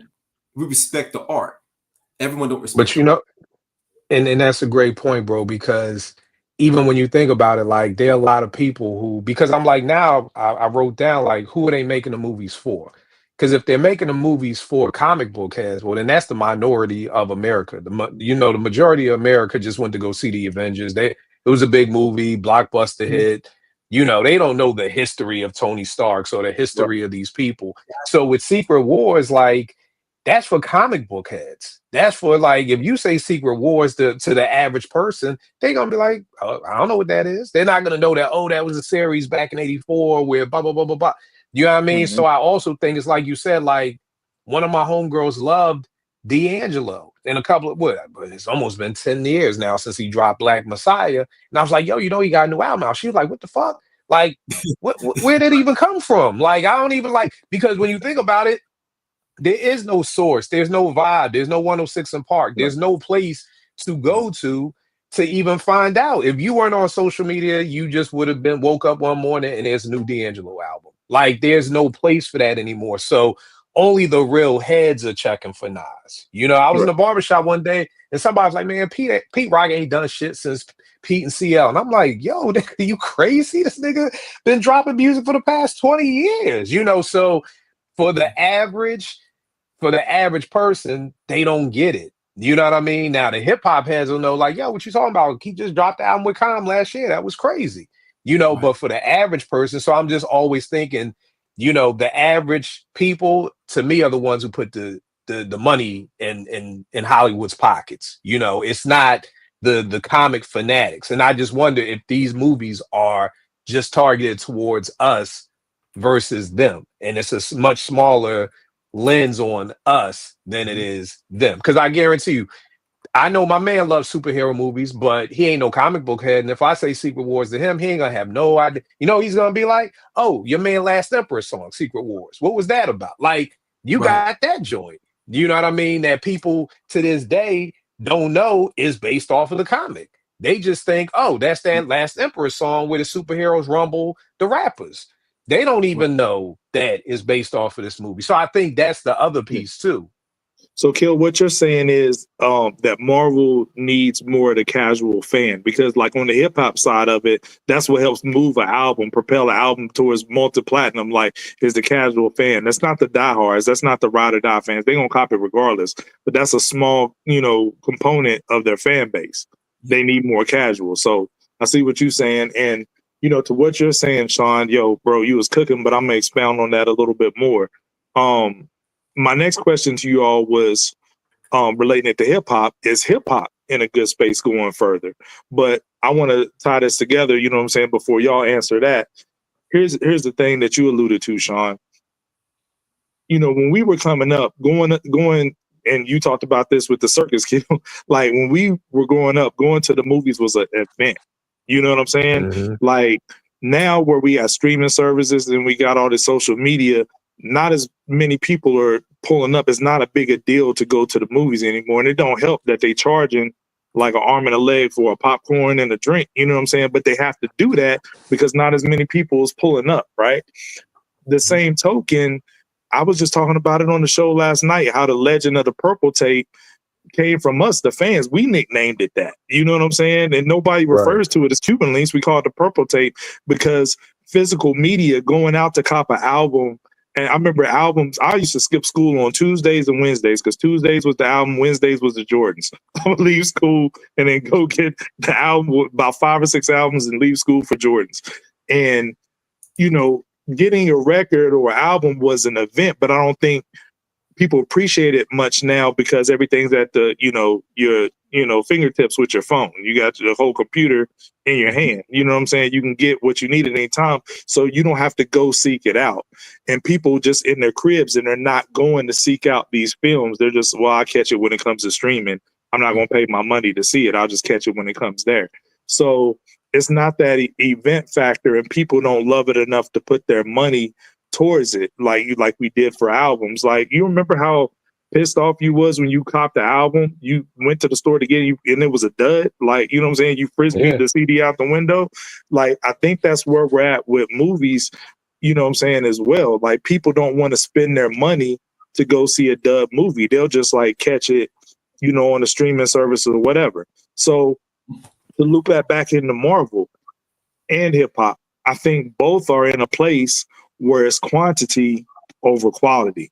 One of the reasons why Marvel fell off is it felt too much like homework. You know what I'm saying? Because all those Disney Plus shows, if they were going to have an interwoven story, you had to follow all these shows. And they were hit and miss, probably more misses than hits. It wasn't a lot of hits. You know what I'm saying? But when Disney bought out Marvel, they got to keep pumping content. And it was the streaming wars. You know what I'm saying? You got the Netflix, you got the Hulus. Disney wanted to take part in the streaming wars. So we got to keep pushing content, you know what I'm saying, to compete.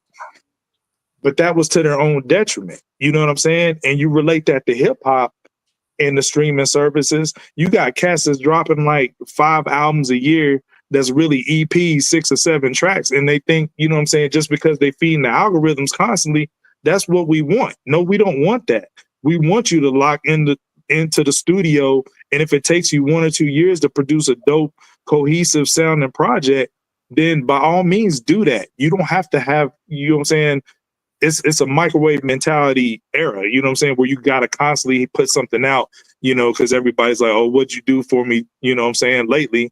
But people drop a project in 2 weeks, we off it. We used to live with albums for like, you know what I'm saying, like 2 and 3 years, and nobody's doing that anymore. We talked about Nas' 6 album run. He did that in 3 years, but it's not many people on that level that can pull off that, that level of a feat as far as like doing that much quantity and quality at the same time. So, just to get off my soapbox, I think that Marvel and hip hop are both suffering from the same thing. I think we're in an era, the streaming era, whether it be TV services or the platforms for music, where it's like more quantity over quality. Nobody cares about, crafting the quality anymore. So if Marvel gets back to, which I heard they're going to do, scaling down their releases and focusing on like, we only going to put out 2 or 3 movies a year. That way they can really produce good product instead of just, you know, just feeding the algorithms over and over. So right. No, I feel you. Yeah, for it. but do you all feel that hip hop is going in a good place? You know what I'm saying? I mean, hip hop. I mean, I can't call it, bro, man. I just listen to what comes out, man. Because here's the thing. This year has been quiet up until a certain point. Like it was almost just like a month ago, it was quiet because usually on 5B, we'll always do a show in June just to talk about the dopest albums that have dropped so far. This was the first year we did not do that show because there weren't enough albums to even really talk about that drop so far. And then it's like now we're ramped up. Then it was like, oh, Clips, oh, Alfredo, oh, Raekwon. Like now it seems like it's a build up now, but we did a show called Why Are We Speed Dating Hip Hop? You know, why don't you sit there and enjoy the music like we used to? But it is because of oh,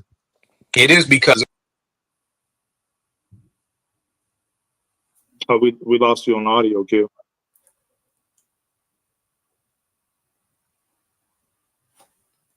Still we can't hear you. What's up? Is that better? Or there you go. We got you. All right. I think it was almost just like because since we don't sit with the music anymore, because like you said, because of Twitter, if I want to talk about the Clips album, we got to talk about it right now. You know what I mean? Right. So I'll never forget, it was Rick Ross, Raphael Sadiq, Rhapsody, and somebody else dropped all on the same day. And I was like, yo, I'm tapped into this Raphael Sadiq joint, Jimmy Lee. I'm gonna listen to that for a week. If I'm still fucking with it, I'll fuck with it for another week. And niggas on Twitter was like, well, yo, if you don't listen to Rhapsody, then you ain't gonna be able to join in on these combos. And I'm like, I'm good with not joining in on the combos because I just want to really live with this Raphael Sadiq. But then when I finally did listen to Rhapsody a month later, nobody want to talk because it's over. You know what I mean? So in your mindset, it's about the goal. Is your goal to enjoy the music or is your goal to discuss the music? And I think because of Twitter and social media, the goal is to discuss the music. I don't fuck learning the lyrics. I said this to somebody the other day. Niggas be like, yo, that's my album of the year. Can you rap along with it? No. Nigga, that was half of the fun to me growing up, was learning the lyrics, being to rap along with the lyrics. Absolutely. Now it's funny because you could say, yo, this is my album of the year. I love this album more than anything, and can't rap along with the song because you really didn't live with it long enough. Like the Clips came out 2 weeks ago. We going to see them next Saturday in Virginia. And I was like, yo, I want to know goddamn all the words to all these songs. I want to be in the show rapping along with every song. So all I've been listening to the clips. Most people don't do that no more. Nobody cares about rapping along with the song, but me growing up, that was the fun part. Yeah. That's what we all did. We'd get on the school bus and be like, yo, who could say the B-I-G, D-A-D-D-Y-K, any? Like, we spent hours trying to learn to say that. You know what I mean? So again, I just think I think hip hop is here. You know what I mean? Like, there are some things, like, I feel like Clips, like, that's an album.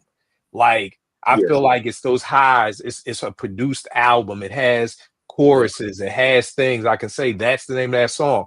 The Alfredo too. I like it. I can't tell you the name of a song because I don't know if there's a hook that tells you the name of the song. You know what I mean? Like it's those things. So I understand that, you know, I'm the old head and I'm the OG all the time. It's like OG won't make music like that no more. And it's like I get it. We did the whole what happened to the third verse? Why don't we get third verses no more? Like that was shout out to Iran.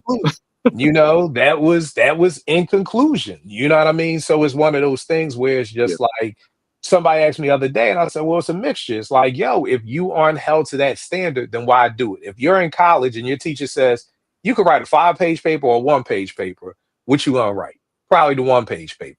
Right. So if you tell me I could just get along with one long verse or get away with 2 verses, then I'm gonna just do that.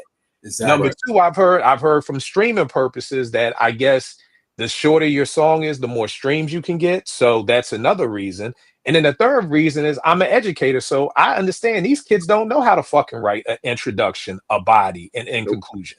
So you also got to understand that piece too. So those are the 3 reasons why we don't have the third verse anymore. You know what I mean? So again, it's just like the way that these kids are being taught how to listen to music has been wrong. You know what I mean? When my daughter was getting her license out here in Maryland, you have to go to a driving school. But I'm like, nah, nigga, I'm going to teach you too. because I need you to understand I'm going to teach you how to drive. So you drive like I grew up in Philly. We drive a certain way. You're going to learn to drive that way too, along with what the driving school teach you. So it's how we're raising kids to even digest the music. Like you said, nobody wants to go to the movies no more because in 3 weeks it's going to be on TV. Right. Me and my wife was just watching Sinners last night on HBO. She like, yo, nigga, didn't we just see this like a month ago in the movies? Like, and it's on HBO already. She's like, oh, this on pay-per-view? I'm like, nah, this is regular HBO. You know, so like you said, it's not an event anymore. And it's like, I don't know how we need a Men in Black moment where you could just zap everybody's mind and take it back to no, like you said, there was something. We did an episode of Apartment 5B, like, tell me your wildest record shopping stories. And niggas had wild stories. This my man from Queens was like, yo, I was stuck in the projects because Shorty grabbed the CD for me after work. I go to her crib. Now niggas out there trying to jump me and shit. Like, you know, niggas had wild stories. And it's like, yo, like to get the physical copy in your hand, it meant something. And now when you can just at midnight just go on your phone and it's there, it takes away like the ownership of feeling like you're connected with it. So I mean, it's bad, but I mean, I think there's still good hip hop that's out here. I just think that you know, I just always like to say, man, if to quote Common, if I don't like it, I don't like it. That don't mean that I'm hating. You know, like great thing, like Boldy James is not for me. I did not call him whack. I don't think there's anything wrong with him. His music is just not for me. I don't like drumless hip hop. He's too monotone for me. And that's it. I say that, and it's like, oh, you hating old head. Nigga, am I hating tomatoes? I don't like tomatoes on my sandwich. Am I hating fucking tomatoes because I don't like tomatoes? Am I hating pickles? No, I just don't like it. Like you can't even say that anymore without niggas catching feelings. But I blame social media. Exactly. Because back in the day, Big Daddy Kane had no idea how much love he got in different cities. You know, you come do an in-store. That's back when you would come, go to a local record store, sign autographs. But imagine this, dog. Like, AG, imagine if every day you wake up on Twitter and niggas is just like, yo, AG's the shit. Like, that nigga's the fucking man. This nigga got the best podcast in the world. Can't nobody touch AG. AG the smartest nigga in the world. You hear that every day? The one day that somebody says, his podcast is good, but I don't love it. Oh, nigga, you hate what the like? You're gonna brace. You've been told every day for the past fucking 3 years, Hip Hop Talks is the greatest fucking podcast ever. So when somebody says something like, it's good, but it's not for me, you gonna feel some kind of way. You know what I mean? And even people niggas be on that Erykah Badu shit. Like, I'm an artist and I'm sensitive about my shit. Then don't hit upload, my nigga. Because the second you hit upload, you are giving people the right to critique your music. So if you're an artist and you're sensitive about your shit, then play that shit with you and your homies in the backseat of your car. But once you hit upload, if y'all said, Kill, I really wasn't feeling that last album you did with Big, I'll probably be like, oh, damn, why? Something different? Was it the beats? Was it the rhyme? I'm not offended. Like, it's not going to be for everybody. But, yo, God forbid you tell Boldy James, yo, your music is cool, but it's just not for me. It's going to be a whole and then all his stands, all the sleepy timers are gonna come in and fucking want to, give me hell. You know, they gonna want to give me hell for this. It's like, God damn, I just said it's not for me. I didn't say your man was whack. I didn't say he couldn't rhyme. I just said it's not for me. So I think we just live in this place where we idolize these rappers to a whole nother level. Right. You know what I mean? So Because, so you care if I piggyback? Oh, go ahead. Because we have access. You know, back then we didn't have the access. Our access was Source Magazine, Double XL, and whether a rap sheet or whatever, and in each other. We were each other's access because we had to have those ciphers where we were breaking down why we like this artist over this artist, or I like this verse over this verse. We were sparring with each other, so we sharpened each other in those conversations. But now everyone has access. You get on Twitter, you get on YouTube, you get on all these different platforms, and you share your. Some people are caping, some people are trying to make something that they're a hip hop savant. That I know everything about hip hop, and they got to go through me. Like, it's not. It should never be like that, because music and hip hop is subjective. If I don't like an artist, a music, it's not like I don't like the artist. I don't know the artist enough to dislike that person, right? It just, the music doesn't move me. If I'm not moved by that, you're not going to sway my opinion on me not moving on that kind of music. It is what it is. Let's keep it moving. But people, like you said, they want to go after you, like, yo, you're not a hip hop guy because you don't like whatever. I'm like, nah, it's just not my thing. When I knew it was bad, I knew it was bad when Benny came out with Santa Talk 3. And Benny came out with Santa Talk 3. I gave her 4.5 mics. And this nigga DM me, he was like, yo, man, I thought you fuck with Griselda. I was like, I do. I love Griselda. I go to all these shows. And I said, yeah, you know, he said, then why didn't you give it 5 mics? And I was like, well, because it just came out. I'm gonna give it a minute to live. It probably will get 5 mics. I just didn't want to jump the gun. I just wanted to chill. And he was like, but nigga, if you was a real Griselda fan, you would have given it 5 mics. And what that showed me was the way these guys are wired is that once they say you're a fan, no matter what you put out, you could put out a 1 mic album. And if you're a fan, you have to say it's 5 mics. You could put out a 2 mic album. And so, but that just led me to see like the behind the scenes almost. Like, okay, so this is how you young niggas think. Y'all think that if you really are a fan, because here's the thing, I was the biggest Big Daddy Kane growing up, but there wasn't a crew of us called the Canaanites. Like we didn't have the Beehive and the motherfucking Army and the Navy or the Barbs. We didn't have that. Niggas wasn't sitting around like, you a Canaanite? Oh, I'm a Canaanite too. We all Canaanites. So no. So when Big Daddy Kane got that 3rd album that wasn't dope, we was like, nah, this ain't it. See, nowadays, even though we knew it wasn't it, we still would have said it's great. So now this is why I don't blame the artists, because now the artists are hearing from the fans, oh, you like that. Oh, okay, well, let me keep doing that. Where the fans don't know what the fuck to like because they don't have a mind of their own. Right. They just accept whatever you drop. So that's the problem. So if I'm looking at the fans like, okay, did y'all like this? Now y'all didn't like this. Okay, let me go back to the drawing board and try again. I don't know what the fans want because y'all say whatever I do is dope. Fans have become yes man, basically. Yeah. Right. And it's the difference. There's stands and they're fans. We need more fans. A fan is gonna be like, yo, I fuck with Benny, but you know what, Benny? I really wasn't fucking with that album. I forgot with him the producer. I think it was like The Plugs I Met Part 2. It was like I wasn't really fucking with that. And that should be okay to say. You know what I'm saying? But God forbid you say that. Niggas, I call them Twitter snitches. Niggas will tag the rapper. Like, yo, this dude said, this dude over here said, I'm like, somebody did that. I was like, yo, Benny follows me, my nigga. Like, I talk to this nigga. Like, you don't have to tag him. Like, but it's just like one of those things where that should be okay to be like, yo, it's I write scripts and I have friends who I send those scripts to, and I say, yo, tear these shits apart, man. Tear them apart. Like, tell me what y'all don't like about. The only thing I ask is tell me what you don't like. Oh, that scene went on too long, or I don't really believe this character, would do that, or give me some feedback. Like, but I don't expect everybody to like everything I do. I don't expect everybody to be like, yo, Kill Apartment 5B, every episode is great. I mean, if you think so, thanks. But now I don't know if I can trust you because I know everything I put out is not great. Like, that's just it. I make maybe fucking 50 beats a month. I know all 50. No, I'm lying like shit. I may make 10 beats a month now. Like, I know all 10 of them beats ain't crazy. I know that. You know what I mean? So again, it's like I just challenge people to just like fall in love with hip hop again. There's nothing wrong with just listening to the Clips album and just really enjoying it and really like hearing what they're saying. You know what I mean? There's not wrong with listening to Alfredo for 2 weeks. And I knew niggas were like, oh, I got to take out the clips because Ray just dropped. So I only got a week of the clip. You don't got to take it out just because Ray just dropped. No. Like, you do know you can listen to Ray on the way to work and listen to Clips back home and vice versa. Like, but I feel like we have to teach these niggas what to do. One nigga asked me once, he said, Kill, you like Benny the Butcher, but you said you also like Chance the Rapper. How do you do that?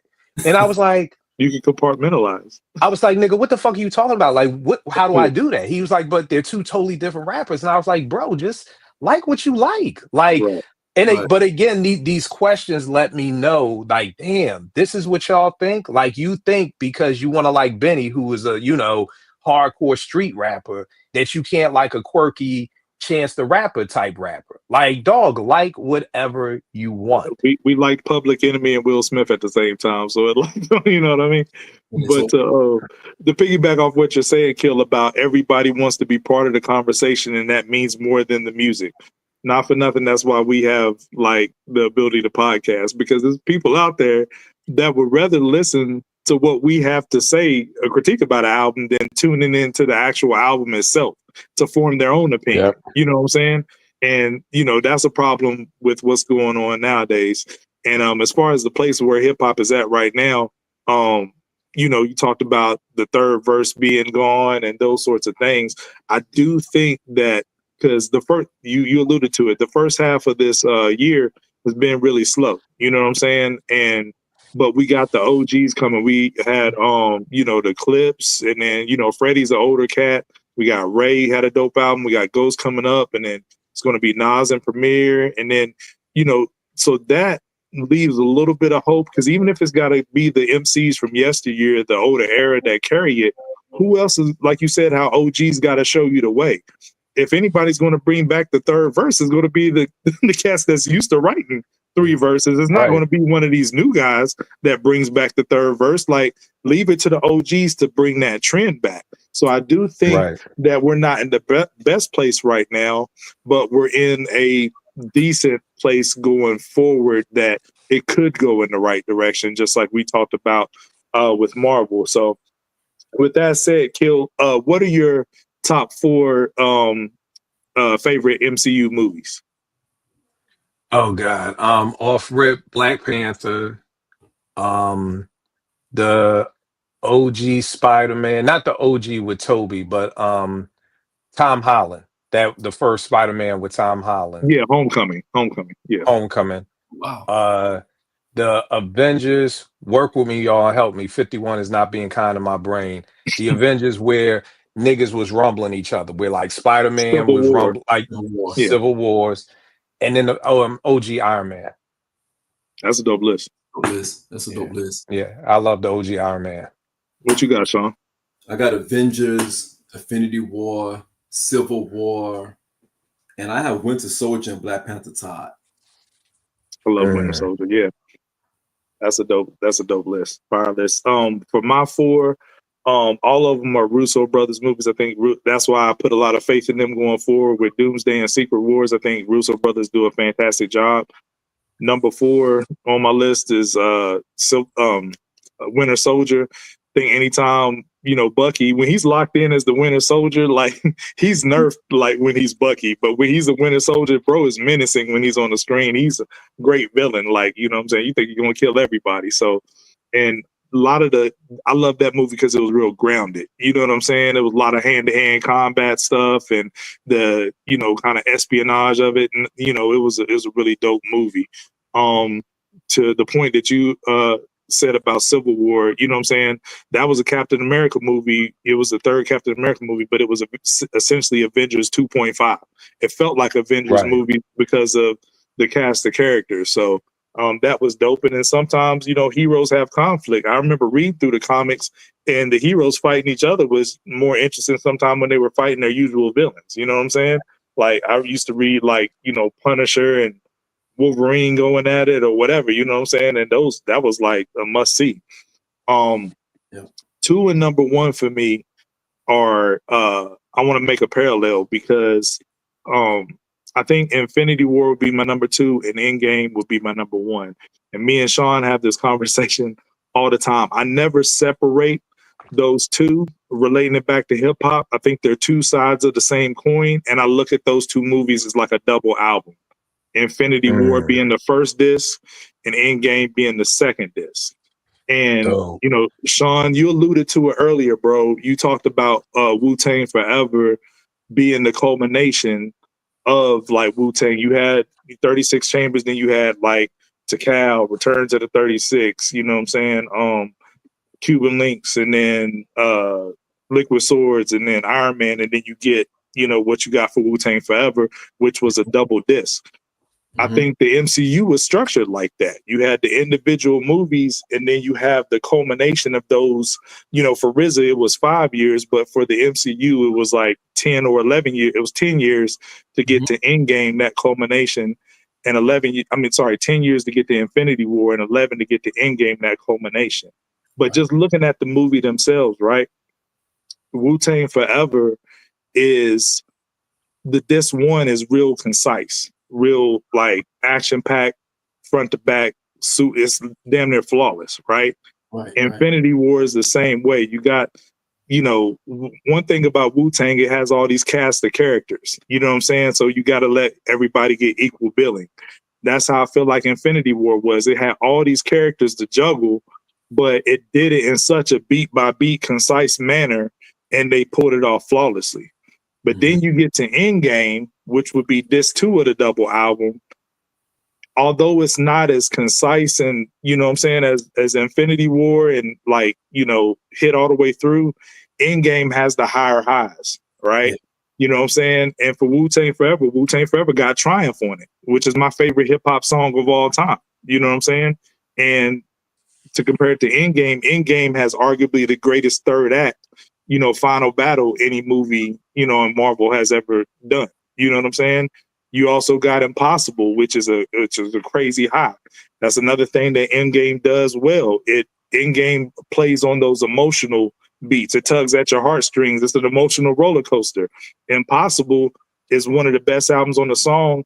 Ghost arguably has you know what I'm saying, the best verse on the album on that song coming off of Triumph, which you could say Deck has the best verse. Like, you know what I'm saying? Right. And Impossible has all the same emotional beats that you don't get on this one of Wu-Tang Forever. So for me, I feel like Infinity War and Endgame is a hip-hop double album meant to be, you know, consumed together. You know what I'm saying? So that's why I love those. And it's the culmination of Marvel. And like Sean said earlier, we got to find our way back to that.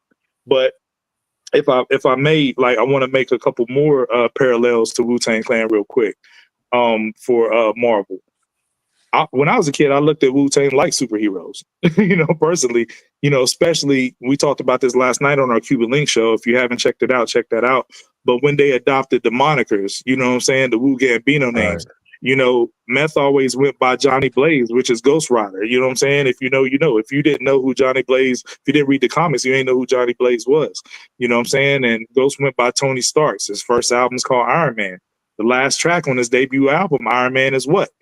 Marvel. You know what I'm saying? The bonus track. So Wu-Tang always sprinkled this in. And here's one more parallel that I'll make. Wu-Tang cracked the code early on that I think it took Marvel a little while to crack this code. If you look at the top 4 Wu-Tang albums, you got Cuban Links, and this is just my ranking. You got Cuban Links, it features all the Clan members except for Dirty. You got Liquid Swords, it features all the Clan members except for Capadonna. You know what I'm saying? It got everybody but Capadonna. Supreme Clientele got all the Clan members on there with the exception of Dirty, and yeah, I think Dirty's the only one's not on Supreme. And then Iron Man has all the Clan members on there except for Jizza and Dirty. You know what I'm saying? So those are all like mini Wu-Tang group albums, you know what I'm saying, without being a group album. Marvel, they realized late in the game, like, yo, Captain America low-key kind of boring by itself, but what if for Winter Soldier we throw Nick Fury in there with him co-starring, and we throw Scarlett Johansson in there with him as Black Widow to give them these complementary pieces as a feature, you know what I'm saying, on here, and it makes the movie that much better. Sorry, Sean, I know Thor is your guy. First 2 Thor movies is boring. you get around to Ragnarok, they say, yo, what if we put Hulk? He got the Thor hammer out. They say, what if we put Hulk with Thor throughout the whole movie? You know what I'm saying? So they cracked that code early, and then Civil War is like the culmination of all of that, like all the cast of characters. So I wanted to make that parallel to Wu-Tang. Real quick, Kil, I know you got a slide, bro. I wanted to give you a Marvel trivia question real quick before you go. You know what I'm saying? I hope I get it, bro. I hope you do too, because you got to make Philly proud. You got to make Philly proud. So this is a Philly question, since you Philly's own. What Marvel hero was born and raised in Philly? What Marvel superhero was born and raised in Philly? Chat don't give it away. I see Kil might be looking at the chat. Phone No. I'm not. I don't know. I'm not even gonna hold you. All right. Sean, do you know? I don't. Colonel James Rhodes, Rhodey, aka War Machine, born and raised in Philly. Oh, word? I ain't even know that. Okay. Yep. All right. In the All comments. right. So now you know what I'm saying? Yeah, hell yeah. Good looking. Yo, man, seriously, on some real shit, this was dope as hell. Thank y'all for the invite. We got to chop it up. We got to get this collabo with Apartment 5B. We got to get y'all over here on our Absolutely. side of things. So, let's make that happen. Sean, please, AG, give us all the info in the DM so we can start getting this thing popping, man. For sure. Again, truly monumental show, man. I love it. Thank you for the invite because, like I said, I never get to chop it up about comics. So I appreciate the invite, bro. For sure. Tell people real quick where they can find you at, man. Oh, everybody, 88 Kil89, Twitter, IG, Apartment 5B, new episodes up. The new episode will be up at midnight. This week's show, a light show, top 5 dopest and wackest hip hop haircuts and hairstyles. So, right. You know what I mean? A light one is a funny episode because, a lot of whack hip hop hairstyles over the years, you know what I mean? And we including some basketball players too. So, it's definitely a dope episode. But yo, thank y'all again so much, man. I appreciate y'all. Appreciate you, bro. Thank you, brother. All of you guys. Thank Peace you. and love, man. All right. Yes, All right. Yo, so that's the show, fellas. We got a couple of super chats and we get up out of here. There you go. Appreciate you, Errol. Thanks for pulling up, bro. $5 super chat. Super dope convo, bros. Yo, we appreciate you. Yo, and Andre Miller with the $5 Hip Hop Talks is #1. Yo, appreciate that, man. That's love. Rapster with the $7 super chat. Appreciate it. Great, informative, and entertaining episode, fellas. Thumbs up. Yo, we appreciate you, man. This was an ambitious show, man. But we love Marvel. We love hip hop. We wanted to bring those two things together. We try to give you content, curate some things that, a lot of other people ain't doing out there, man. For real. No doubt. Yo, shout out to everybody. Shout out to Mama Bear. Shout out to Ms. LB, Arrow, Cells, MAGA, Poets. We appreciate all of you guys. T2, 88 Spence. We did this for you, 88 Spence. This show was dedicated to 88 Spence. So shout out. Really stand up. Shout out to the Philly Bull. We definitely MAGA. Show you MAGA's yo. We got something. We got something. We got it, MAGA. That's soon. That's coming sooner rather than later. I promise you. Absolutely. We got a lot of different things in the tuck. This is one that we wanted to get off. We've been actually working on this show for about 2 months now. So we really wanted to get this one at this time. We felt like this was the right time to do it. But again, we appreciate all of you who popped on a Sunday night, a Sunday afternoon, Sunday evening with us. Like, share, subscribe, tell a friend to tell a friend. And we got more on the way. Peace.